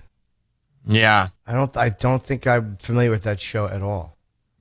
For True Life, it was Charlie, and it was Tommy Cheeseballs from True Life, I Have a Summer Share. Tommy Cheeseballs was the godfather of the Jersey Shore. Like, Tommy Cheeseballs was the actually Jersey Shore before the Jersey Shore was a show. It was like, it was the first kind of that Guido subculture.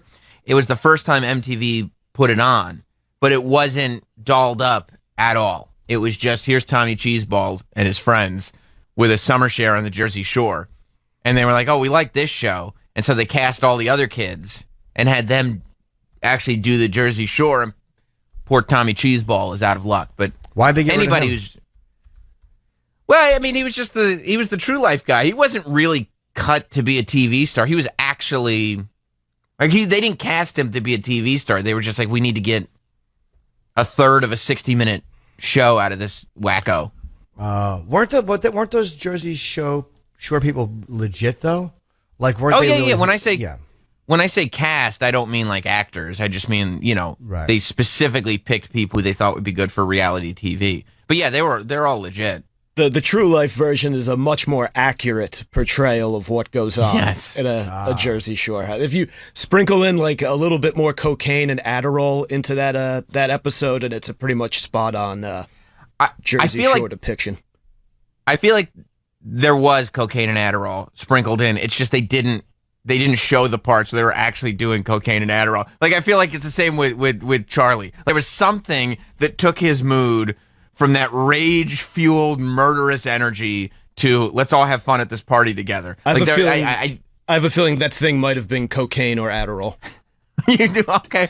All right. Yeah. All right. If that's what you're thinking, I know. I mean, the name Montone, you just came from, you were on island time when we were doing Jimmy Day, so you probably know quite a bit about this. Yeah, not quite as many stimulants as at my parents' house, but I am a veteran of a number of Belmar and Manasquan summers, and it gets fucking weird down there. How did you do down there, Mike? Did you get laid a lot? The beach for me is a horror show. I mean, I've never even gotten a girl's number from the beach. You must hit fucking home runs there. Yeah, the shore was that was always my best spot. I actually wound up dating for like 3 years a chick that I met down there in Belmar. But yeah, I mean, if you're in decent shape and you go out, like, because a lot of the bars you can wear like a tank top, you can go shirtless. You can do quite well for yourself. So wait, dude, you met a girl and dated up her down there, or exclusively like in real life? No, we met down there in like July, and we just kind of like started hanging out because we had like the same friend group, and then after the summer we just kind of stuck together, and it wound up being 3.5 years. Oh, look at that! Well, you get to go down there. You get to show off those arms. You can wear sunglasses because it's warm outside, so you can hide the eyes, whatever's going on up there. Oh yeah, and that's good to go, right? Yeah, nice pair of shades. I'm a 9 from the nose down. You accentuate. Here's something you're good at, Mike. It's accentuating the positive. It is, and hiding the negative, right? That's what it's all about. I feel it's a very WWE thing. You know how it goes. That's it. Yeah, I know how it goes. That's it. Never break kayfabe. That's right. That's right. We have Mark Normand joining the show. Mark Normand, who I think has just been crushing it throughout this whole quarantine. Mark, I was saying, I don't want to blow smoke up your ass, but I feel like as far as stand-ups go, you are one of the ones really shining through in terms of doing pure stand-up. I think that's from your special. There's not many people who I feel like the career trajectory is going up still through Corona and everything. But I feel like you are still having this buzz going with your special and everything. People are talking about Mark Normand, and I'm very happy about it. Wow, really? This is all news to me. I'm flattered. I'm gay. I'm hard. I can't believe what I'm hearing. Thank you. That's the nicest thing anyone's ever said to me. Where are you right now? You really look like you're relaxing in a luxurious place. I take it you're outside Central Park? No, well, Jimbo, this is where it gets ugly.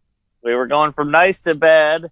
I was living in that shoebox with the whale, and it was getting tight in there, so we were fighting every day, and she works from home now, so we pulled up stakes, and we moved into a nice new fancy apartment, and I still own the old place, but I can't rent it because it's Corona, and now I'm bleeding money, and I'm going broke.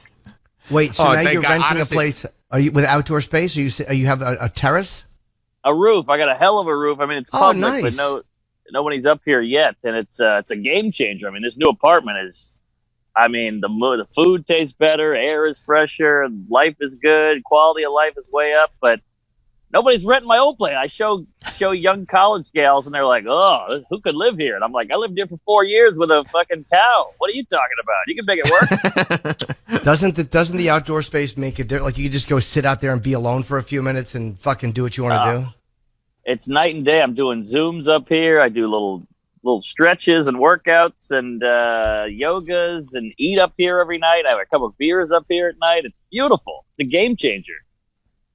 I really got scared when you were starting that thing where you were like, you're not going to like this, but we were fighting and she's working at home. And I really thought that we had gone from having a conversation to possibly getting married to just blowing the whole relationship up. And I was going to say, what'd you do, Mark? What'd you do? But I'm happy for you again. However, that is a big financial, financial burden to have this other empty apartment just sitting there.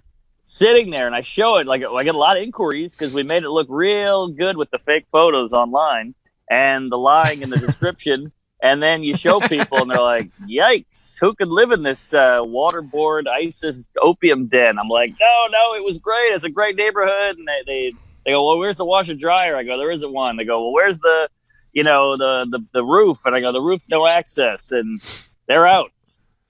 Are you asking too much for it? I'm asking a normal amount, but I'm asking a non-COVID amount. People got you by the balls now. They're like, what are you kidding? It's a pandemic. The world's ending. You got to cut at least 1,000 off of this.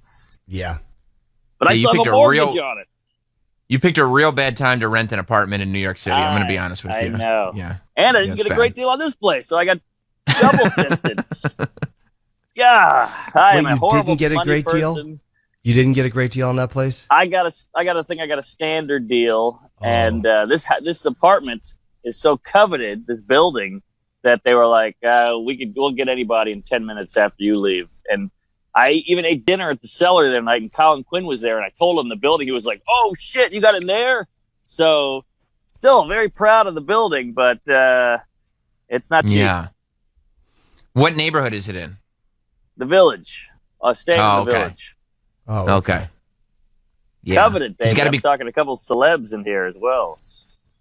So maybe you're having a couple brewskis on the roof, and all of a sudden, Hollywood who's who starts to tinker on. Yeah, they won't talk to me, but I see them in the corner of the roof, and they got their prostitutes and escorts, and I leave them alone. But yeah, it's pretty cool, just being like, oh my god, I live in the same building as this Yankee. Now, how big is your apartment? One bedroom? It's a 1 bedroom, but man, it's pre-war, sunken living room. I'm talking beautiful hardwood floor, giant windows. I got a street view. I mean, it's a game changer. But again, I am going broke, literally going broke. Look, I feel like if that apartment building is good enough for Don Mattingly, it's got to be good enough for you, right? That's right. Am I close? Yeah, you're in the ballpark. All right, love it. You're in the right era. Oh, okay. I have no doubt, by the way, that by the end of this conversation, we'll know exactly who lives in that building. We'll know what apartment he's in. We'll know what apartment he's in. I know, you'll have my social security and my address and everything. Yeah. It's a game changer. It is nice, and I could tell too how much more peaceful you are in the place that you're at now. Because before, when we would talk to you, you would literally have to do your Zoom calls walking around the streets of Manhattan in the middle of a pandemic, which you couldn't have wanted to do. No, that was hard to do, and you make it work, though. I'm a sewer rat. I've never had a great apartment. I've always had 800 roommates. I used to live in Crown Heights, Bed-Stuy, Bushwick. I got bed bugs. I mean, I've done the gamut of, like, being a poor comic, working my way up, and this was my first experience, or is my first experience, of having a little room and luxury. And here's the weird thing. I feel guilty about it. I have, like, this beautiful apartment. I got in. It was hell getting in, by the way, the board meeting and the recommendation letters up the ass. But that's my fucked up brain, is I'm in this great place. And I'm like, I don't deserve this. What am I doing here? I should give this to a nice lady in Central Park. But I'm trying to enjoy it. And then, boy, it's nice. How did you get past the co-op board doing what you do for a living? Like, were they weird about it, or? I just say I'm a writer, and I've written on this, and this. And I try to just avoid the whole comic thing, because my old building had a co-op meeting, and they knew I was a comic, and they hated it. They were like, are you going to have big parties? Are you going to have Louis C.K. over? Are you going to do this and that? And what if the business goes belly up and you just become poor? And I was like, these are all possibilities, but things are going all right. And then they're so stupid with comedy, because I'm like, I'm doing Conan next week. They're like, oh my God, you're doing Conan. You must be a millionaire. Like, no, it pays $800, but yeah, fuck it. Yeah.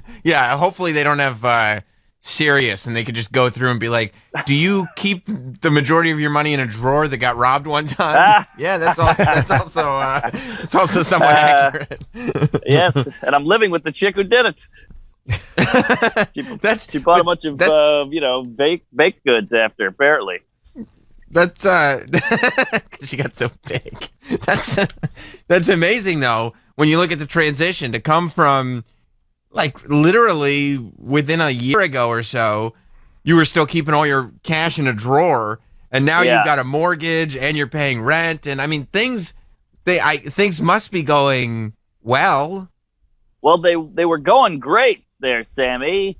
And then the pandemic hit, and in my head, I'm still in that going great momentum lifestyle. And then you can't get out on the road anymore. So now, if I was on the road, this would be okay. I'd be fine. But the road is really where I made my scratch, and that's been taken away. And I didn't put that together in my future plannings of income and finances, and that's where I'm getting fucked right up the pooper.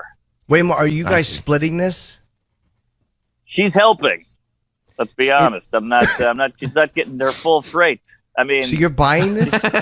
Ironically, she's not pulling her weight. But no, I'm renting. Oh, with an option to buy in a year or two, maybe. But I'd love to buy it because this is the most beautiful place I've ever been in my life, and it's great, and I love it. But I don't know if I'll be able to swing it in a year if things keep going the way they're going.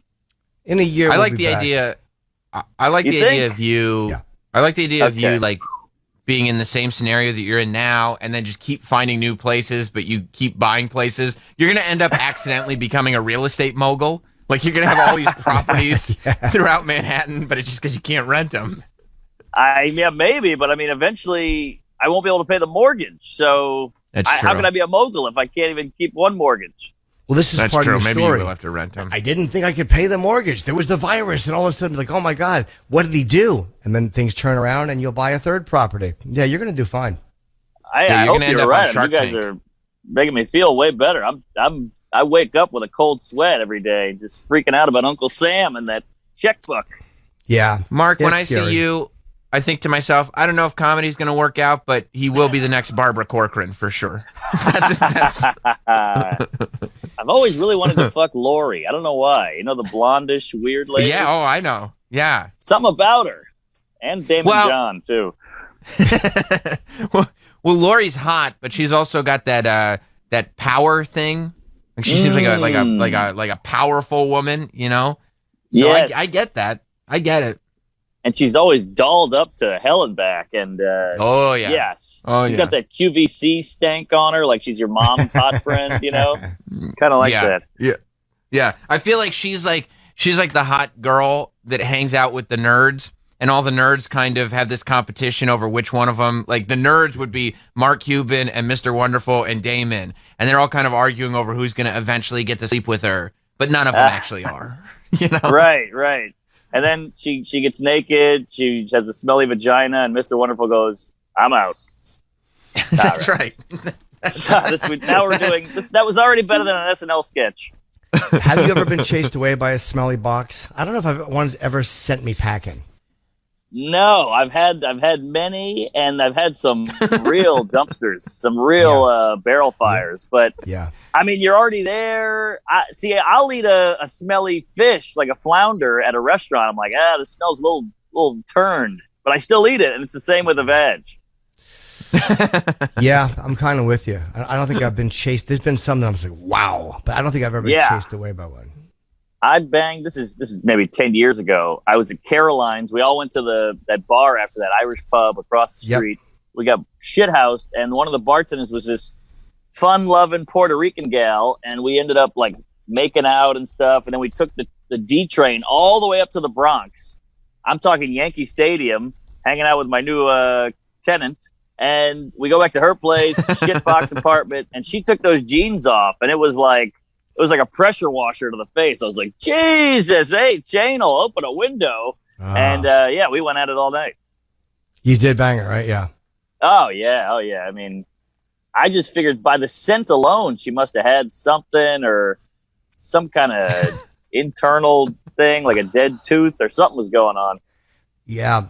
Is there anything worse than when you're banging and you pull out and there's that milky stuff on the base of your dick? Oh, God. Oh, Jesus. We're going right in, aren't we? Isn't that the worst? I thought milky was good because I think the milky means that she's really into it. Not when it really smells. I mean, when there's a scent to it, like when it's like got a pungent, like a fucking tart. Yes, you know what I'm talking about, right? Oh yeah, it's that foam you got to knock off the espresso. You know, you got to shave it right up, or like the Guinness. You know how they have that little knife and they shave that foam off the top. Yeah. Oh. But yeah. I dated a gal. Now this is you really want to get graphic. I dated a gal, and she had the IUD, so she was like, just go nuts in me. And I was like, all right, great. And after that, she would smell better. How weird is that? Yeah. Why? I don't know. I mean, she had a neutral, vagina smell, like just normal skin. And then I would do that, and then we'd talk about it at dinner. Like, she's like, yeah, it's weird. It smells better now. And I'm like, maybe that means you're the one. So wait, you brought it up or she did? She brought it up. She was cool. She was filthy. She was fun. She liked the way it smelled better. Maybe she just liked that you did that. You know what I mean? And so she liked that you did that so much that she smelled it. And she was like, now I'm claiming ownership type of thing. Maybe there was some kind of alpha biological thing there, but she was into it. And I'd be like, what about if I blow on the tits? She was like, no, inside. It feels good. Wow. She said she could feel it, and she said that her naturally as a woman, when that happens, your body like kicks into gear because it thinks it's getting pregnant or whatever it's doing. And I don't know. She had a whole thing, and now she's cleaning ditches somewhere. But yeah, she was fun. How many times, Mark, and let's be honest, how many times have you daydreamed about Jerry coming to see you there and sitting on the roof, and people would go like, hey, this guy's a somebody. He hangs out with Seinfeld. How many times have you thought of getting into the celebrity culture? Yeah. If Mariano Rivera walks by and all of a sudden he sees Jerry Seinfeld and Mark Norman hanging out. If I could tell you guys honestly how many times I've done stuff like that, you would hang up the phone right now. I saw a baseball mitt on the street, like a busted baseball mitt somebody threw out, and I was like, what if I called Jerry and played catch? I mean, it's sad the levels that my mind will go fantasy-wise with Jerry. Call Jerry it's to horrific. play catch?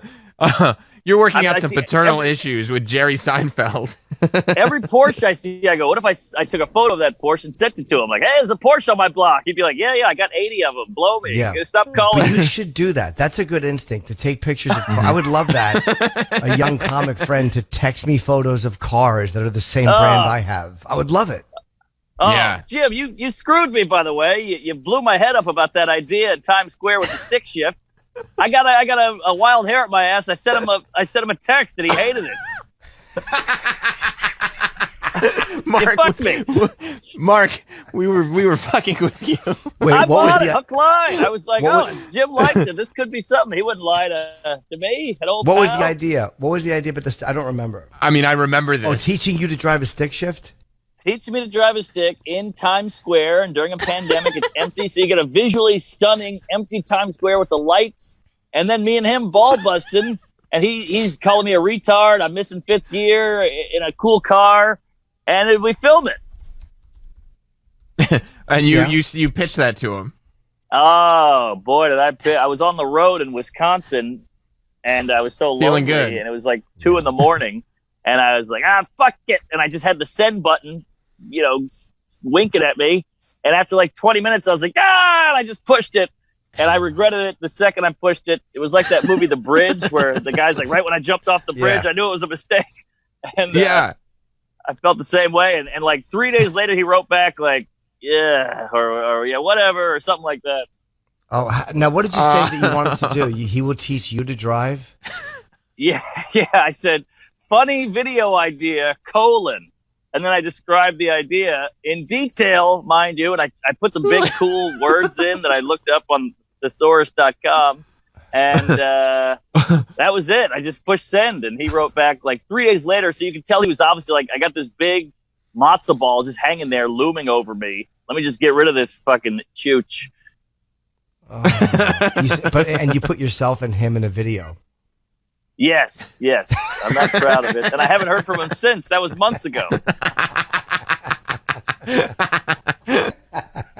I told Quinn about it. He was like, he had like hold his chest. He pulled like a Sanford and Son. He was like, you fucked up. You blew it. Yeah, man. This is gonna, I mean, after fucking up opening and then sending this text, this could be strike 2. God damn it. Jesus. I mean, that's well, I still got one left. I could hit a homer on the third strike, third bat. Are you hoping that You're hoping your neighbor walks up there with all these references? Hey, I was just thinking that. Yeah, I'd love to see old Yogi Berra over here. Man, I can't believe you sent him that text. I can't believe you pitched it to him. Well, my friend got in my head because first Jim was like, "This is a great idea. I love this." And I was like, "Oh, okay, all right. So that's something." And then my friend was like, "Here's your problem with Jerry. You're treating him like he's this entity, giant American icon. Where you opened for him, you've hung out with him, you've drank with wine with him. Yeah." Fucking just send it. Treat him like a human being. He's just a person. And I was like, yeah, you're right. But here's the thing. I don't think a regular person wants that text either. No. Teaching you to drive? What an awful idea. Come on. I wish you sent it to Harry Chapin. My only option now is to show him the apartment. Show him I'm not a psycho. Look at this place, Jerry. I couldn't be a weirdo with a place like this. Yeah, Jay, invite him over. Was there any? Was Jerry in your head at all? Be on it when you're like searching for a new apartment. I know you said that like the old one was too small, and your wife's. Your girlfriend's working from home, so it's like they're in each other's space. But wasn't there also a part that you're going like, okay, I'm hanging out with the likes of Jerry Seinfeld now. If I want to bring somebody over to my place, I can't have them thinking that this is charity. I have to, bring them to someplace respectable. This would be respectable. Still, not over the top, but respectable. Was that part of the thinking? I mean, everything has crossed my mind, so I would be lying if I didn't say I didn't picture him walking in going, nice place. I've already pictured the whole thing. I played it all out in the shower. I even had a dream of him coming over and doing a podcast in my apartment, and because what else is he doing? But right, I'm not going to ask. But yeah, why not? So yeah, of course I've thought about it. Why wouldn't he want to go? I mean, doing a podcast is actually not a crazy thing to ask him to do. That makes more sense than a driving show. Saying, do you want to do a podcast? Don't tease me, Jimbo Slice. You're gonna kill me here. Eventually, he's gonna get a restraining order if you keep giving me these fucking affirmations. No, I'll be honest. A podcast is not crazy because everyone does podcasts. Like that's something everyone's doing. That's asking someone to put you in a video together is a crazy request.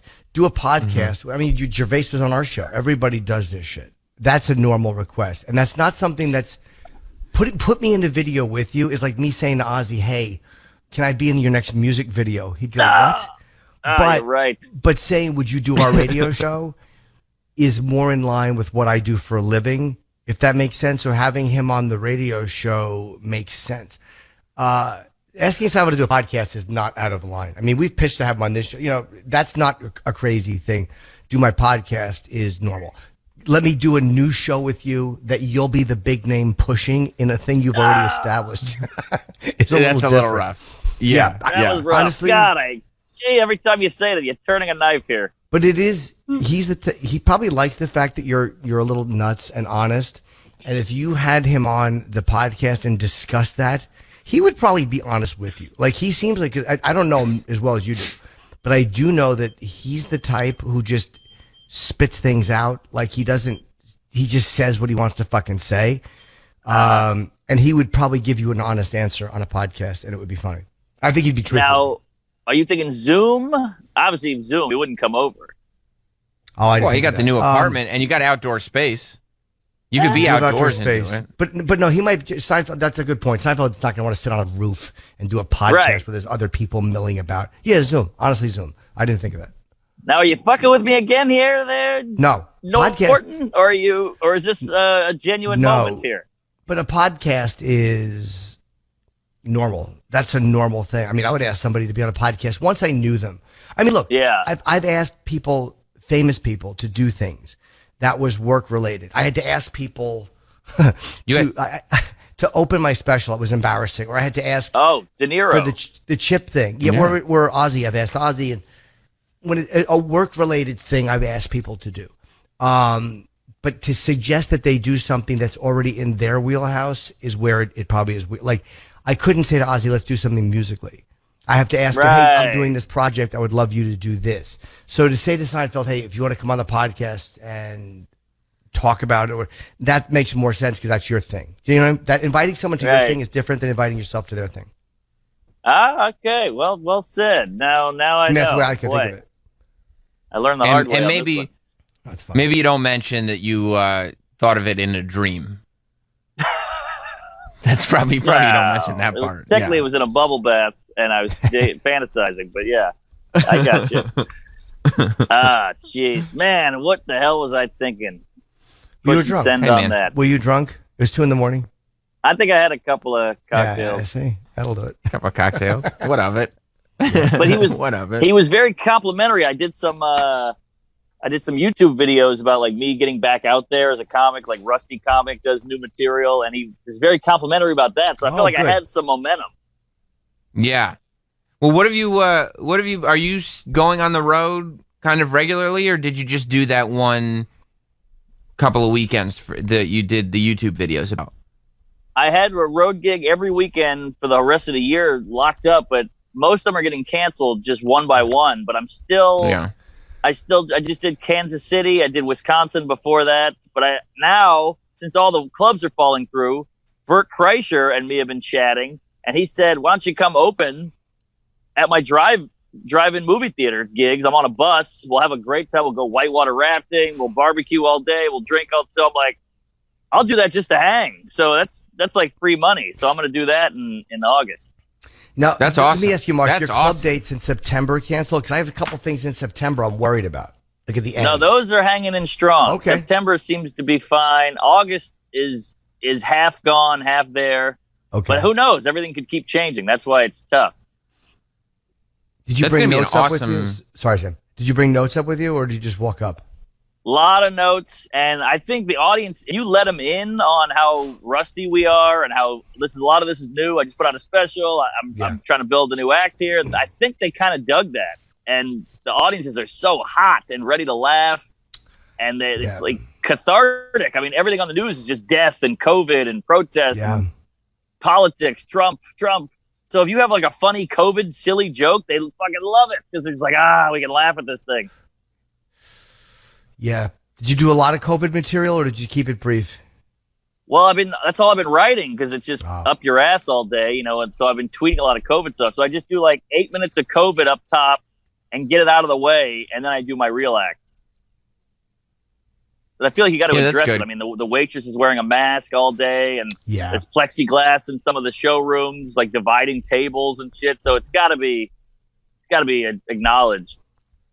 For my opening COVID joke, what I want to do is, especially if the waitresses are wearing masks, I thought it'd be funny if I said, I mean, I don't know about you, but I feel like I'm in a bank robbery in the old Wild West. That's very good. Thank you. Is that good? That's really, really good. Yeah. I'd throw my arms up and go, "Don't shoot," they'd probably enjoy me. It feels like that. Ironically, now at the bank, you get in trouble for not wearing a mask. There's your tag. Now you get. It's funny. Who would have thought? I'll say it like this: who among us would have thought that one day not wearing a mask in the bank would be the faux pas?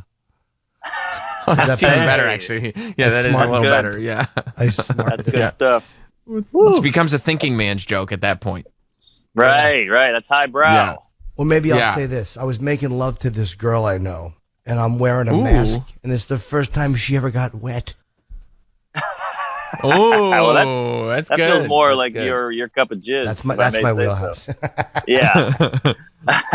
But I will say, and this is going to sound crazy, but we've been cooped up so long, and New York is a fucking shit show with the crime and everything right now. That like just getting to Newark Airport is fun. You're like, oh, there's the Cinnabon. Ooh, what row am I? I mean, I'm having fun on the plane. I'm like, ooh, we got water on the plane. This is great. And just because everything's an adventure now. And I'm in Wisconsin jumping down the street going, this is fucking awesome. I'm in Appleton, Wisconsin. Yeah. How are the planes? Is it all anxiety inducing? It's way better. I mean, they're half full. You get the whole row. They don't bug you as much. Like they'll walk up and down and say like, fix your seat, put your tray up. They don't do that as much because I think the flight attendants are just up there scared of getting COVID. So, like, not only is the flight empty, it's clean as shit because they scrub the hell out of them, and the waitress doesn't, or the flight attendant doesn't bug you. So I take a Dramamine, I pass out, or I read a book, or listen to a pod, and I'm gravy. That's awesome. And have they been seating like in Kansas City or wherever, Mark? Are they seating like half the room? Yeah, it's 50%, but I'll tell you, they do it in a good way. They sell the table now. They used to just sell tickets. Now you got to buy the whole table, so you're not sitting with a stranger, and it doesn't feel that weird. It feels, and I wasn't a huge draw anyway, so people just want to go out, and if they're there, they want to laugh because they had to fight off a disease or a virus or take a risk to be there. So if they're sitting in that table, they're dying for some comedy, literally. Yeah, I got to write some fucking COVID jokes. I have none. Just have a couple, just to get it, just set the table a little bit, get it out of the way. I don't want to be COVID comedy guy, but I'm going to go I up feel and he's go. got to address it. Well, look at this. I mean, here's the one advantage to COVID. I'm drawing more people than I used to. There we go. Right? That's good. That's really good. That's actually a great way to, get them all. Well, Jim, your problem is going to be that the what you've set up for yourself during quarantine. Like Mark put out a special. He put out those YouTube videos of starting you and Sam Morril doing your stuff. Like you've been putting out YouTube content that is kind of at the end of the day centered around you as a stand-up. Jim, the impression that you've given everybody during quarantine is that you are dead and Chip Chipperson has taken over.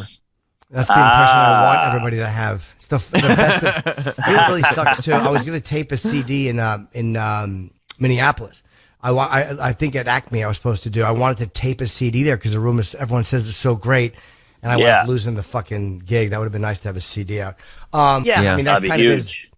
I haven't done any stand-up related things, but again, guys like Andrew Schultz is doing a great job. Mark, Sam, this guy's doing good stuff that had some stuff shot already.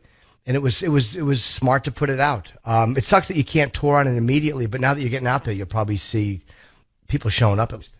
Yeah, and not to sound like a cunt, but a lot of people are just kind of taking this time off, and I like the idea of when the world opens back up, I want to be fresh. I want to be ready. I don't want to be like, oh, now I got to get the rust off. I want the rust to be off, and when that starting pistol goes, I'm ready to run. I don't want to have to like stretch.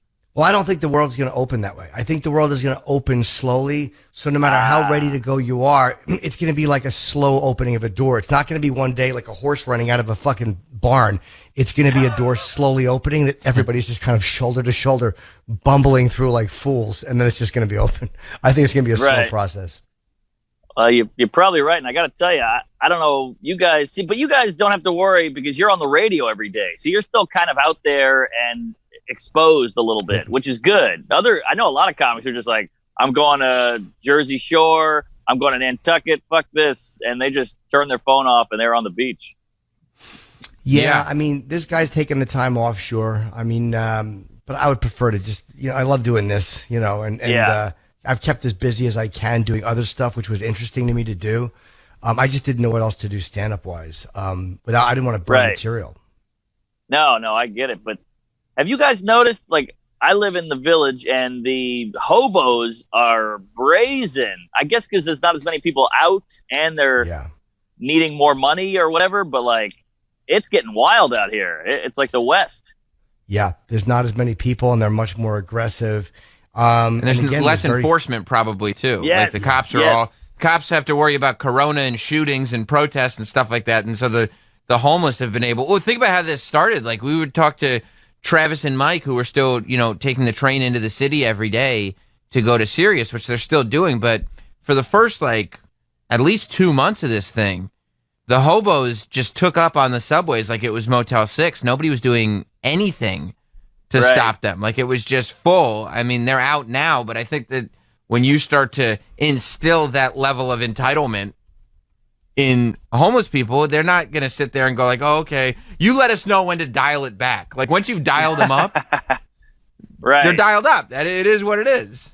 Yeah, no hobos going, you know what, this is a bit much. I should pull back a little. They don't take that self-awareness. But I had my gal, she's like, a cute little white chick, so she gets hit up a ton. Ironically, she's a mark.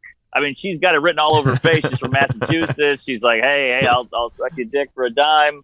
She's got that look, where they go, we got her. And the other day, I wasn't with her, but she walked out of our apartment, and this large homeless guy is holding a sandwich, obviously out of the garbage, and he bumps into her and he goes, oh, that was $20. Oh, that was my food for the day. Oh, like this horrible acting job. And she had these, like 8 people. He had like 8 other hobos in tow, and they're staring at her. So she's like, ah, shit, here's a 10. Don't hurt me. And then they moved on and did it to some other honky.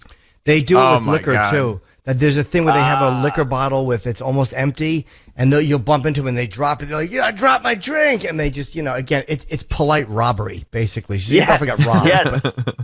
Yes, and I mean I'm not a white lady, but I think they're all scared of getting like Karen'd and video and all that. So every white skank is on edge because they're like, I don't want to be the next viral video. So she's like, here's a 10. Don't hurt me. Leave me alone. And I mean, that's what's next? 3-card money, a pickpocket? That's like old school.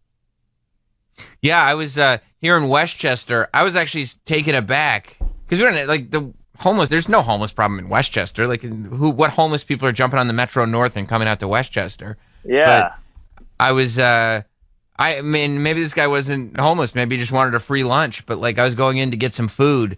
And this guy right outside the place was like, "Hey man, can you spare some money?" And I was like, "I don't have any cash on me." And he was like, "Oh, would you mind buying me lunch?" Wow, I was like, and I was so like, "Oh, I mean, I guess that's a reasonable request." Yeah. I was like, "Yeah, come on in, I'll buy you lunch." Oh, and I did. Right. I just went in. I was like, "Okay, you could buy lunch." But then I was like, "Oh, this meal is great. It was a new place. I hadn't been there before." And I was like, "I'm going to go back tomorrow and get the same lunch." And I go back tomorrow. The same guy is outside the same place, and I look at him as I'm walking in, and he just looks at me. He doesn't even. He didn't ask again because he knew that now I'm on to him. Right. So he knew, but I guess that's his deal. He just hangs outside his favorite restaurant and gets people to buy him a $9 lunch. Yeah. Was he homeless though? You think, like a bum, or was he just? I don't know. I mean, he didn't stink. So I don't know. Maybe he's like, I think there's like an adult care facility that's not too far away that they let people, like, if they don't lock them up. So maybe he's one of those guys. I don't know. I don't know. I'm gonna try that. Yeah, that you just go like, "Hey, would you buy me lunch?" And I'm like, "What?" Yeah, I mean, yeah, I guess. Sure. When I was poor, my best move. This move worked 100% of the time. It was bulletproof. I would walk into a restaurant, tuck my T-shirt into my jeans, go up to a table, and go, "You guys want me to clear some of this off for you?" Like a busboy. And they go, "Oh, sure." And I would just eat their wings or eat their fries or eat their half burger. It worked every single time. You did that? Who is going to question a guy going, "Can I clear some of this out for you, sir? Is this in your way?" I mean, they go, "Oh, please take these plates." And I'm like, all right. And if it's individual items like a wing or a shrimp or a fries, what do I give a shit? That's fucking hilarious. You would do that when you were drinking, or what? I mean, like, midday or whatever. You're like, you drink at the bar, and then you go look at the tables behind you, and you're like, "Oh, that guy's got like 8 wings left on that plate. I bet he's done." And so I just would bring him up to the bar. Wait, you would say, "Can I clear this from you?" and then go sit at the bar and eat them? yeah, and it worked every time because the waiter goes, "Oh, somebody must have brought him wings," and the patron goes, "Oh, he must work here." I guess it's white privilege, but it's a win-win. That's amazing. Yeah, and I'm stopping food waste. Yes, you are. That's true. It's a sin. It's a sin to waste food. So you're stopping people from going to hell. Never failed one. No one ever said, "What, do you work here?" Who's going to say that? It worked every single time. Let me ask you this, Mark. The Yankee that lives in your building, 2 hands or 1 hand? 1 hand. What is it? Bud Abbott? What's the guy's name? Jim Abbott? Bud Abbott, yes. Bud Abbott. Jim Abbott. Who's on first? But yeah. No, he's got 2 hands. What are you kidding? Oh, okay. No, I was about to get very excited if you'd live. Oh, tell me it's Wade Boggs.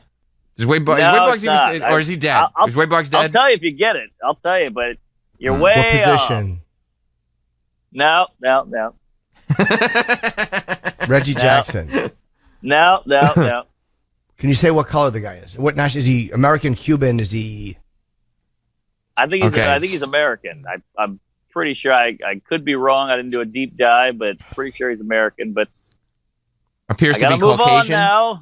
We can't spend the whole time on Keith Hernandez here. But that was a mess. Sorry. Yeah. Let's see. And can you say? I know who it is. I know. How long has he been out of baseball? A while. I mean, he's a legend. Old legend. Old legend. Oh, he's old. Oh, so he's not. I was going to say Danny. I'm giving away too much here. Come on. Ron Guidry. He's well, how old is?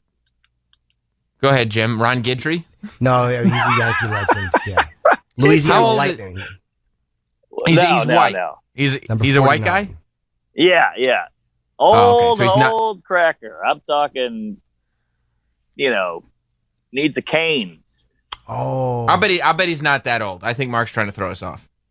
Maybe. I mean, he's up there. So he's not Danny Tartabull. No, I wish. That would be fun. Not Paul O'Neill. Not Paul. I'm talking. Paul O'Neill's a tyke compared to this geezer. Oh, not okay. I'm telling you, this is an old building, an old neighborhood. He could have grown up in this fucking building. Who knows? Ed Figueroa. No. No. I'm the youngest guy in this building, by the way. I think they hate me. Oh, really? Oh, here's a clinker. So me and the lady, it was like a Friday night. We had nothing going on. And I said, well, let's get a couple of beers or a bottle of wine and go up on the roof and just take in the side. The sights are beautiful. And she was like, great. We go up there. It's a apartment party. They all got together. Nobody told us. And so they're all up there hanging out with their kids and their families, and they have cake and cookies and drinks. And they're like, oh, hey. And they're on the other side of the roof, and they're like, come join us. And we're like, okay, we had to meet the whole roof. They're all like upstanding citizens. They don't curse. I mean, I said like a gay joke, and the guy was like, well, I'm gay. We just got married. I'm like, oh, God. One guy works on Broadway. I mean, these are like good eggs, and I did not fit in. Yeah, we've had that, and we've had this conversation before. Like, you're like most of us in the sense that you hate those regular person conversations where you're supposed to act a certain way. Yes, and these are even worse because there's like a financial questioning, like, what apartment are you in? Oh, how big is that one? Oh, really?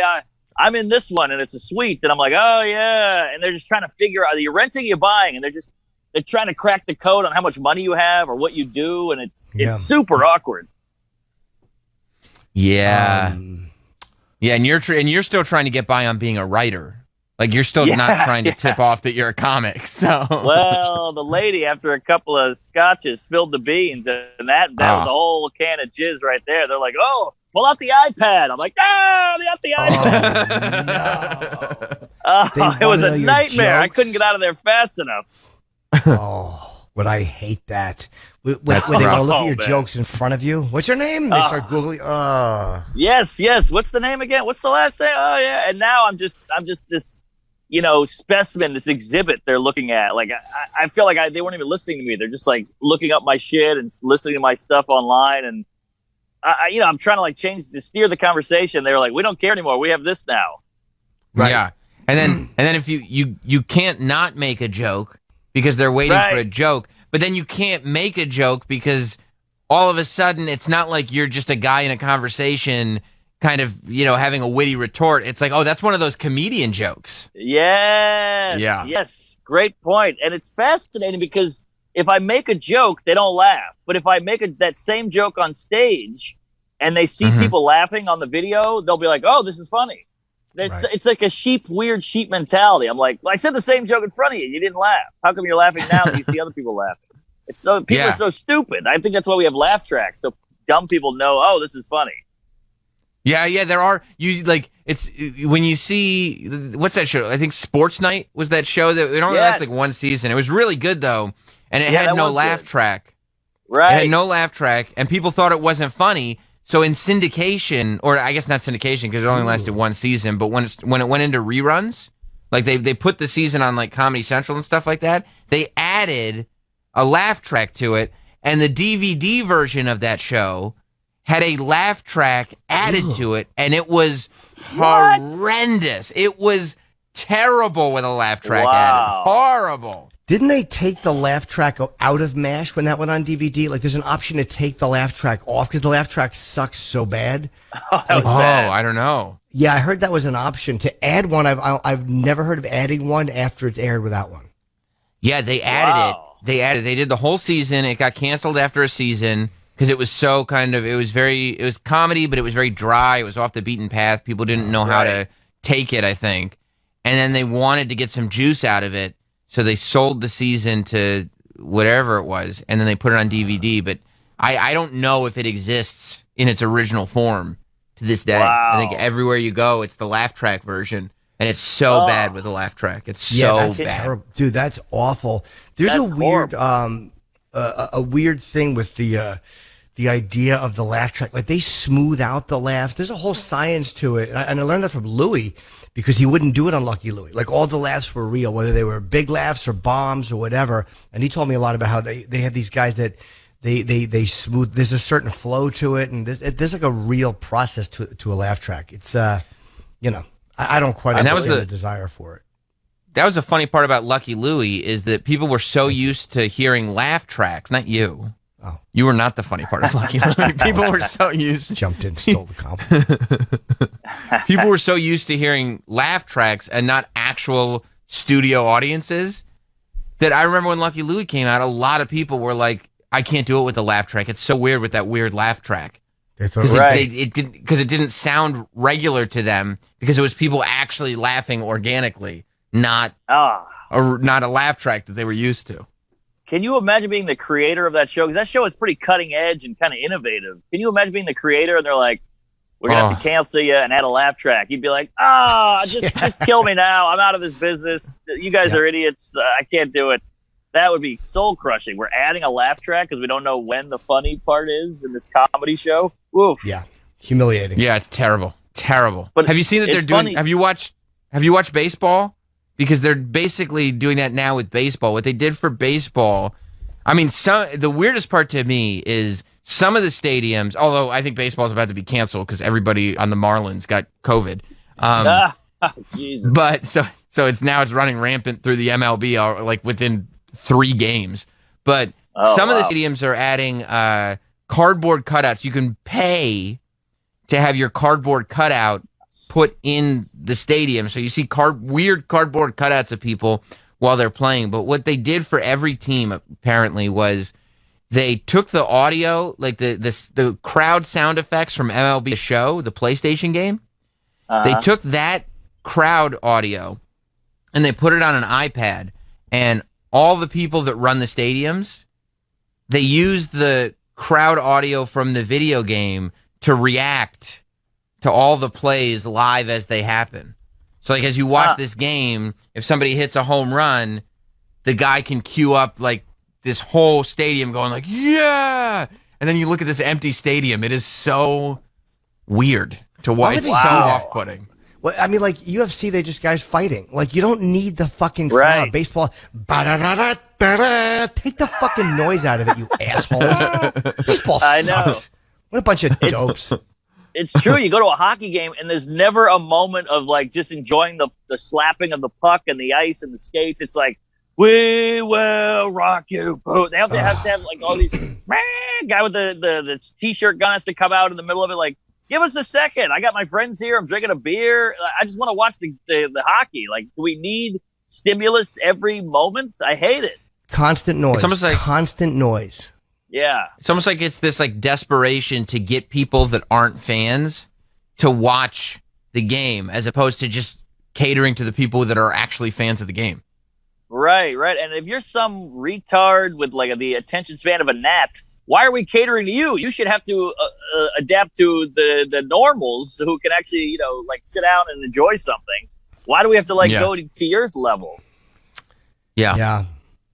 I don't know. But it's tough. And it's funny you say that about the laugh track, because Arrested Development and 30 Rock are 2 like brilliant comedy shows, and they both lasted like 2 seasons or 3 maybe, I think, because of that reason.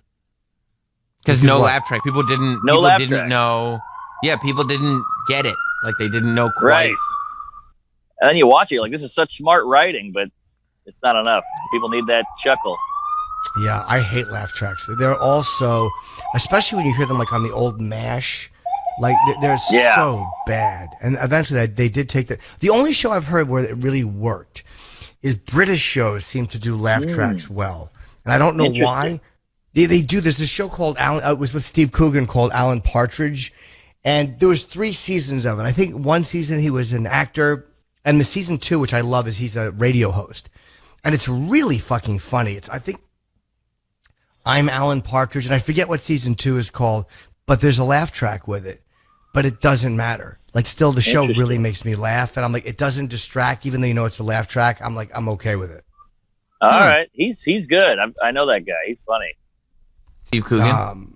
Yeah, I don't know him, but I know of him. Like, he was on a Curb episode or 2, and he was in Tropic Thunder. He's good. Yeah. And he does an amazing Michael Caine. That's his claim to fame. He's a great Michael Caine. I think everybody. Hey, Michael Caine is the British Christopher Walken. That's who they all do over there. They do, right? Michael Caine. That was mine. Here's my Sean Connery. Very, Welcome to the Rock. Ooh, that's good. What movie is that from? That's all I got. But you mentioned UFC. I like UFC better. I want to hear every smack. I want to hear every kick and fucking wallop. I love the no audience UFC. I don't mind it either. I mean, I like the energy of the crowd too, but I'm fine with no crowd. It's really good. Yeah, I feel like UFC is just as good without a crowd. Baseball can't hang without a crowd, I don't think. I think that's why they're piping in fake noise. Basketball's a little weird with no audience. Like it still works because it's a fast-paced game, but it feels like you're watching like an exhibition, or practice or something like that. Like it doesn't feel like it's a game because there's not a whole bunch of people that are excited about it as you're watching. Right. Yeah, that's true. And you can't get that Ron Artest crowd fist fight.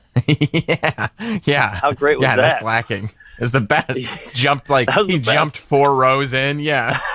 And these like fat Midwestern white guys are like squaring off this, physical specimen who's like 7 feet tall. Yeah, that's a great moment. I don't know what they said to him. What did they upset him with so much? But they really pissed him off. Yeah, they said that right thing that they knew would get him right in the jugular, and he just lost it. I think he got fined like $20 and had to sit out a game or something. Yeah. I'm sure it was worth it for him. Oh, yeah. It's got to feel so good. Like that's gotta feel great to be that big and be not allowed, but to finally let loose. I mean, that'd be like fighting 10-year-olds for us. Yeah. Just like 10-year-olds. How fun would that be? Because you'd be so dominant. You could just kick one in the face or elbow this one. You can throw one over a fucking fence. Yeah, especially if they were talking shit right before. Oh, and you start hitting them with elbows. No consequences. Yeah. Oh God, you could suplex. You could do like wrestling moves because they'd be so light. You'd be a superhero. Yeah, I'm trying to think. That fight. Yeah, it's funny how the fine, everything is okay after that too. Like it's one of those things where I would love to know the fans' perspective from that fight. Like, would they look at you now and go, "All right, I was fucking drunk. I was being a real dick," or are they still really furious at him? But it didn't break the league. Like it was one of those things that was like, a guy jumped in and like you don't need all this punishment. Like, he sat out, he got fined, and that's the end of it. I wonder if the fans were kicked out of the arena for good or no. Yeah, I don't know. That's a good question. I don't know. I feel like as a fan, like I wouldn't leave upset if a player came in and started beating me up. I'd be like, this is like the ultimate fan experience. I'd go, I feel like after your wounds heal, you go, that was fucking awesome. That we just got him to jump into the crowd and kick our asses. Like that was awesome. And I mean, for what I saw, they didn't really back down. Like I didn't see a fan like, oh God, which I would have been in the second, like this giant dude in a jersey's coming at me like with a gigantic arm. I would have been like, Jesus. I would have picked up a chair and covered myself. But these guys, like, they hung in there. They probably knew this isn't going to last long. Like, this is going to get broken up quickly. So let me take a couple licks. It'll be on TV. This clip will live forever. And I get to say this NBA player jumped in the crowd and beat me up. Like, that's a great story. I mean, when I was in college, I went to college in Baton Rouge, and it was just these big farm-raised swamp white guys who would get, they wear polo shirts and they'd fist fight every night. And I was, a little twerp. I was a small guy. And one time a couple of my friends were getting kind of beat up, and it was like a big melee, and I just said, ah, and I just dove onto the crowd and like knocked 3 people over, and I was terrified. And I think I even hit my forehead on the guy's back of his head, and it fucked me up. But the bouncers just threw everybody out after a second, and everybody was like, that was fucking awesome. You didn't even think about it. You just dove. And in my head, I was like, I'm such a pussy, but I got to dive in. I got to help my friend. So that was my move. And it was complete cowardice because I couldn't just punch the guy instead, but I just dove into the group and like knocked a few people over, and they all blew me. And I never had the balls to tell them that I was scared out of my mind. You don't have to tell them. They don't care. No, they don't. They'd rather think you're a badass than you're a fruit who just dove out of self-preservation. Keep the line going. It was like out of a bad 50s, like an Elvis movie. I just dove onto it like a Batman and Robin, the 60s show, it was horrible, but I got some points for it. Yeah, which is all that matters. You got the credit. You got the credit for the fight, even though you were fucking, you did it for your own wrong reasons. You still got the credit. Right. Yeah. and Jim, you're right too. You shouldn't tell them the truth because you don't want to. They don't want the illusion spoiled. They'd rather not think that you're a coward. All right, I'll take it. I think everybody wins there. I got into a fight in college and Mardi Gras on St. Charles Avenue, and my friends were big football guys, and I wasn't, and I got knocked out, and my face stomped on pretty immediately, and they were just happy that I was glad I got knocked out because A, you're not dealing with the fear of fighting and squaring off with a guy and that whole thing. And it looks like you contributed. Like, oh, you got hit for us. You're a good friend. Yeah. You got knocked out? I got knocked out so bad I pissed myself. I mean, this guy must have been trained or something because he just pulled back and hit me in the jaw so perfectly. And I remember I saw white and I just fell to my knees and woke up to like a girl being like, are you okay? Oh my God, like shaking me. And I looked down and I was covered in piss. And I was like, I'm good. Don't worry about me. And my friends were like, I look up, my friends are still squaring off in a front lawn and like, getting the best of these guys. But in their minds, I was helping because I got knocked out. So at least I took a hit for him. And you never found out anything about the guy who knocked you out? I don't know anything about him personally, but they handled it. They beat him up later. Oh, that's good. And look at you now. Yeah. You go from getting knocked out on a front lawn, pissing yourself, to rooftop, NYC, hanging out with financiers, Yankees. Yeah. It's an amazing story. Those guys were beefy, scary white guys who are now all firemen. Beefy. How's David Wells doing? How is David Wells doing? David Wells. David Wells. We figured it out. I can't wait to text you both after and tell you the real name. You're going to shit yourself. I can't wait. I'm talking legend, baby. Like, this is a name in infamy. Whitey Ford. No, not bad. Not bad. He was a great gangster in Boston. Joe Torre. No. I think Joe Torre lives in Florida now. Yeah. When I said Don Mattingly, you said kind of that. Did you mean that era or that level of legend? That era, kind of. Maybe not that old, but that's closer than Tartable, I'll tell you that. Derek Jeter. No, I'm talking cane here. He's got a cane. Derek Jeter's got a cane between his legs. But Is Mark dropping out? Or am I? No. Oh, sorry. Am I fading? Neither one of you are dropping out. For me. Are you at all, Sam? Oh, that's you then. Jimbo's gone. Yeah. All right. Jim, I'll tell you later. I'm listening through Zoom. I just was all of a sudden. No, don't listen through Zoom. Your echo's on now. You can't listen through Zoom. It'll destroy everything. Yeah, I'll tell you later. You're gonna shit the bed with excitement and annoyance that you didn't get it. But I told some friends, and they were like, "What? Oh my god, that's amazing!" I'm gonna disconnect and then try to reconnect. Okay. Because I can't hear you at all. You can hear me? Okay, we're giving. Yes, I can. Yes, Jim's, you're good. I hear you're slipping. Okay, coming through. Jim's gonna disconnect and reconnect. So, comics are still. Okay. They're still hanging out at the cellar. Oh yeah, well they got the outdoors open now, and Keith was there the other night, and Liz is always there, and Che showed up one night, and Cypher Sounds is there, and Quinn is there eating lunch every day. So yeah, I love that it's still the hangout, it's even a good though hang. it's not open. I live so close now. I just walk over and. Now I'm losing you. Okay, no, it's okay. I can hear you now. I just signed back in, but yeah, maybe it's a little bit. Okay. There's a little bit a little wonky, as we were saying earlier. A little wonky. Just got a little wonky for a sec. Boy. All right. Hope the wonk is gone. But yeah, if you guys get bored, feel free. I mean, the cellar, the food still come do somewhere. That's awesome. Well, look, everybody, take a look at Bert's dates then. We had Bert on last week for Jimmy Day. I think it's still bertbertbert.com. But nice. Find out when Bert is going to be doing his drive-in comedy tour around your area. And I think Mark Norman and Bert Kreischer together is it's a hell of a lineup already. Hell of a lineup. So everybody check that out. And, Mark, I look forward to getting the text from you. Congratulations on your new apartment. Yes. Always good to hear from you, man. You too. Thanks for having me, guys. And praise Allah. And I'll see you on the next Zoom. All right, buddy. See you got soon. it, man. See you soon. Take it easy. Bye bye. See you later. Gotta go feed the lady. See you, pal. Oh, Mark Norman. It's a nice new place. Good for him. That's nice. I'd like to see that place. I do like that he ended that.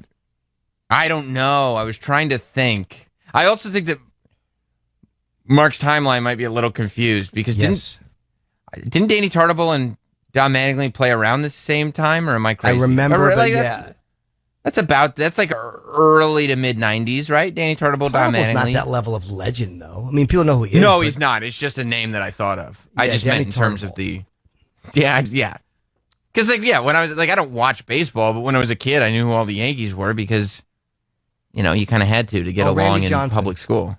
You're talking about people who are around that era, but also with a cane. Yeah. I think he thinks Don Mattingly is way older than he actually is. So too. I think it's Don Reggie Mattingly Jackson. played in I thought of Reggie Jackson, but he said white. He said white instead of white guy. Reggie was the guy. Maybe he doesn't see color. God, maybe. So woke of him. That's very, very possible. Yeah, Reggie, I thought of, but he did say. I have no idea who it could be. Yeah, I don't think Mark knows that much about the Yankees, so I think that his clues were very bad. I agree. You don't have any guesses, Travis? No, I was sitting here trying to think of somebody. I don't know any Yankee that played in the 90s that is using a cane right now. That is a legend. You don't think Don Mattingly, back in my day? I mean, it's not Mattingly because he's still involved in he's still managing. And he doesn't have a cane? He doesn't have a cane. Yeah. I don't know. Maybe it's like an 80s Yankee. Maybe he thinks Don Mattingly played in the 80s. Yeah. Maybe it's not even a Yankee. Maybe it's a Met, and he just doesn't know.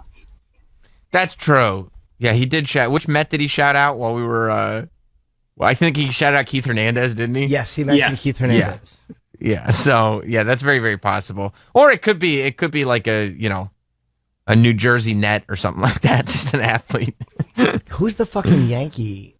I'm thinking 70s Yankee. I mean, Catfish Hunter I thought of, Sparky Lyle. That's why I said Ron Guidry, because he's saying older than Mattingly, so that wouldn't be that, but that's the 80s. But would he care about any of those people?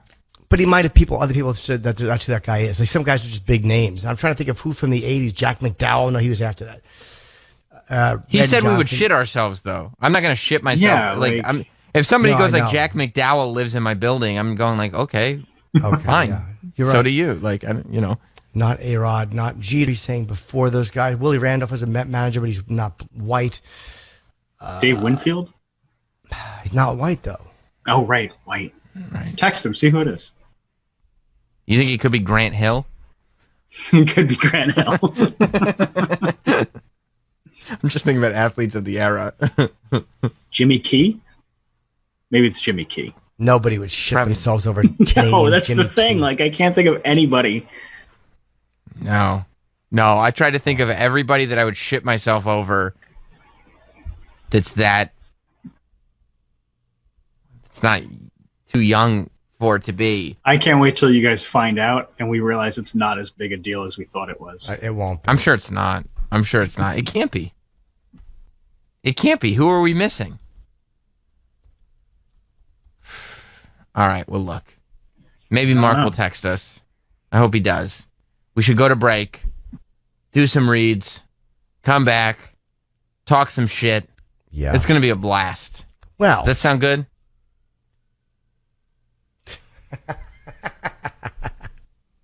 Did you get a text? I didn't get a text. Jim's laughing. Are you sending me? I won't say the name. No, send it to me. Can you send it in the chat? He fucked up and said the wrong team. I knew it. Is he a Nye-Met? It's a very famous baseball name. Oh, text it to us. Nah, he shared it with me. Come on. Oh, yeah. I just got a text, too. Yeah. Oh, wow. Okay. Yeah. Okay. Yeah, no, that's a big name. Yeah. Is it Dennis Eckersley? Yep. You nailed it. You should take a break. That's awesome. Yeah. It's actually Dennis Haskins. It's Mr. Saved by the Bell. It's Mr. Belding. Yeah. It's not even the right sport. No. He's a television principal. He gets him confused with the Yankees all the time. He does, right? Yeah. It happens. That's a good name. That's a good name. That's a fun one. That's a really a big name. That's a big name. But not Man. I don't think Mattingly era. I think before Mattingly, right? Oh my God! Yeah. Well, he did say way before. Yeah, it's probably about 10 years before Mattingly. Do you think so? No, more than that. Oh God, no, Sam. That's more? Probably 30 years before Mattingly. 25 years before Mattingly. He's not that old, is he? Mm-hmm. I mean, look him up. I think he is. Yeah. I mean, look, I'm just a young guy, so anything before 83 is like fog to me. Oh no, yeah. He's How old is he roughly? Well, I'll tell you. I'm looking up. He's 82. I'm gonna guess. His age? Yeah. 84. Oh wow. Yeah, he's 84. So yeah. Oh yeah. He played 30 years before Mattingly. Yeah, okay. All right, yeah, no, you were right. I didn't realize he was that old, to tell you the truth. Yeah, he's very... He was... you know who it is? I know who No, it is. but I just asked Roland, because if anybody knows, it's Roland. Uh-huh. And he says, I think Yogi Berra. Yogi Berra died 5 years ago. Yeah. I like to saw Yogi. Yeah. I think actually Yogi Berra and Robert Stack are having a relationship together. They're some kind of roommate or something, according to Roland. Yes. Why does Roland he just thinks talk? everybody lives forever. It's Mr. He just Mercury. talks. Like, how come? You know what Roland will never say? Roland will never say, I'm not sure. I'm full.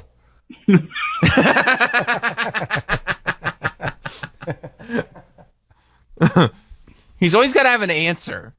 Yeah. Yogi Berra He doesn't is know or no, yeah. He won't just go, I'm not sure. I don't know. Oh, I hadn't heard. Because he doesn't want to believe, Travis, that you are closer with Mark Normand than he is. Roland is in love with Mark Normand. That's why I thought he would know. Yes, he will not accept that maybe you have some information from Mark Normand that he doesn't have. He doesn't like that idea. So he made Well, that's up. all the more reason for you guys to tell me who it is. Just send it in the chat. We're going to take a break instead. Ah. Unfortunately. So this is, and you know, to tell you the truth, I think if Jim, don't you think if Mark wanted Travis to know, he would have told Travis? With 100% certainty, I can say that. Would you ever betray the trust of your friend? Yes, but not for Travis. Okay, I'm in the same boat. Yeah. All right. We'll take a break. We'll be right back. Yeah, yes, we do. But that's not that's not an ad. That's something that you hype up. You don't need to. Why? My ad reads are people love them. That's true. Stay tuned for one of those. We'll be right back. Any difference? Those people were just saying that they didn't think McDonald's was real burgers. McDonald's sucks. And it's like, I mean, are you going to sit there and be grossed out by McDonald's burgers, but not grossed out by another burger? Right? What about White Castle? That would be a different deal. That would be interesting. Because that's almost like a different... Yeah, I feel like a White Castle is almost its own entity. I like White Castle. I get the chicken sliders. Chicken sliders with cheese. Chicken and waffle sliders are amazing. And the little fried chicken anuses. The chicken rings. Those are chicken wheels. Those are good too. Huh? Aren't they chicken wheels? Don't they call them that? Oh, maybe chicken wheels. Yeah. I always ask for the fried A's, and they know what I'm talking about. Sack of anals. Yeah, sack of anals. I think you should try a White Castle burger. Because there's so many amazing burgers. McDonald's not the only one. I would say a White Castle burger should be something you try. I have to want to. That's another thing I think a couple people noticed that if you watch, and I haven't watched them back since I edited them the first time, but a couple of people made comments that you can see the progression over the course of the episodes at how I started like kind of upbeat and like, oh, this will be a fun experiment. And by the end of it, I'm just so annoyed and angry. And they're like, what happened? Like, what's wrong? Because I didn't want to do it anymore by the end of it. So that's part of it too. I don't think it's the most productive thing in the world. Like I wouldn't go out and try a White Castle now because I don't want to. So you're not going to win in that scenario. You know what I mean? You have to actually want to do this. And by the end of it, I was season. Maybe if demand is there. I mean, people like it. I don't, maybe. I would think the demand is there. I think so too. Yeah, and I think people like it. I'm sure if I just have a chance to like get over it, I'd like to do it when we weren't quarantined up because I'd like to maybe have some guests on, maybe have some people cook me food, maybe do stuff like that. Yeah. I mean, I would do stuff like that, I guess. Should have ended on a cliffhanger. Like what though? What would be a good cliffhanger? Did I die? That's a good one. Yeah, no. I was gonna start. My first original idea was to start with a cheeseburger just floating in a swimming pool, and then in the last episode, I would pick up the cheeseburger and eat it, and I'd be like, "See, this came from an airplane that crashed over my house." But I ended up unfortunately not being able to do it because I don't have a swimming pool, so there was nothing I could do there. How much did you get through? Like, did you eat the entire thing? No. I had 2 bites. 2, like, significant bites, but 2 bites. You hated it, huh? Yeah. Yeah, I mean, I hated the whole process, yeah. Mm-hmm. Okay. You should have to finish it wasn't the as... meal. Oh, really? I agree. Cool, that should be part of it. Yeah. Yeah, not just really? 2 bites. Yeah. Cool. Well, next time I'm doing Gaylord Teff's Annoying Eater, maybe I'll follow those. Oh, is that a clue? For now, no. Is it Gaylord Perry? Yes, that's exactly what it is, Gaylord Perry. Yeah, because I would freak out. You know who lives in my building? Gaylord Perry. No way! Yeah. Hangs out with Phil Necro. Yep, that's who it is. Yeah, so... No, I guess I appreciate all your advice, but it is, and just getting through a couple bites is enough. Okay, like that's enough. Just saying, you're not really eating it. Troy agrees. I'm trying. Yeah, just a couple bites doesn't count. Ooh, I took a bite. Big deal. All right. Oh, really? Yeah, really. Why don't you take a bite of my ass then? How about that? Let's go to White Castle. For an idea? Yeah, let's have about that. How about I eat some White Castle, you eat a bite of my ass after that, and we put that on YouTube. How about that? White Castle gassers are hideous. Are they not good, Jim? Dude, they're hideous. Yeah, one of my friends said what's great about trying a quarter pounder for the first time is right after it, you can try shitting your pants as an adult for the first time. Yep. Yeah. I really do right. want White Castle or McDonald's now. Oh, God, it's almost 10 o'clock. All right. It is almost 10 o'clock. But it is funny that this thing does have that effect on people. That people do turn around and they're like, Sam, you're fucking weird for doing this. But by the way, I would love to have some of that food right now. That looks really good. Yeah. I was literally thinking I'm going to go have a quarter pounder today for lunch. More than 2 bites too, right? Oh, yeah, I'll finish that motherfucker. You're going to house it. Well, look, guys, we'll be back tomorrow. Thanks to Mark Normand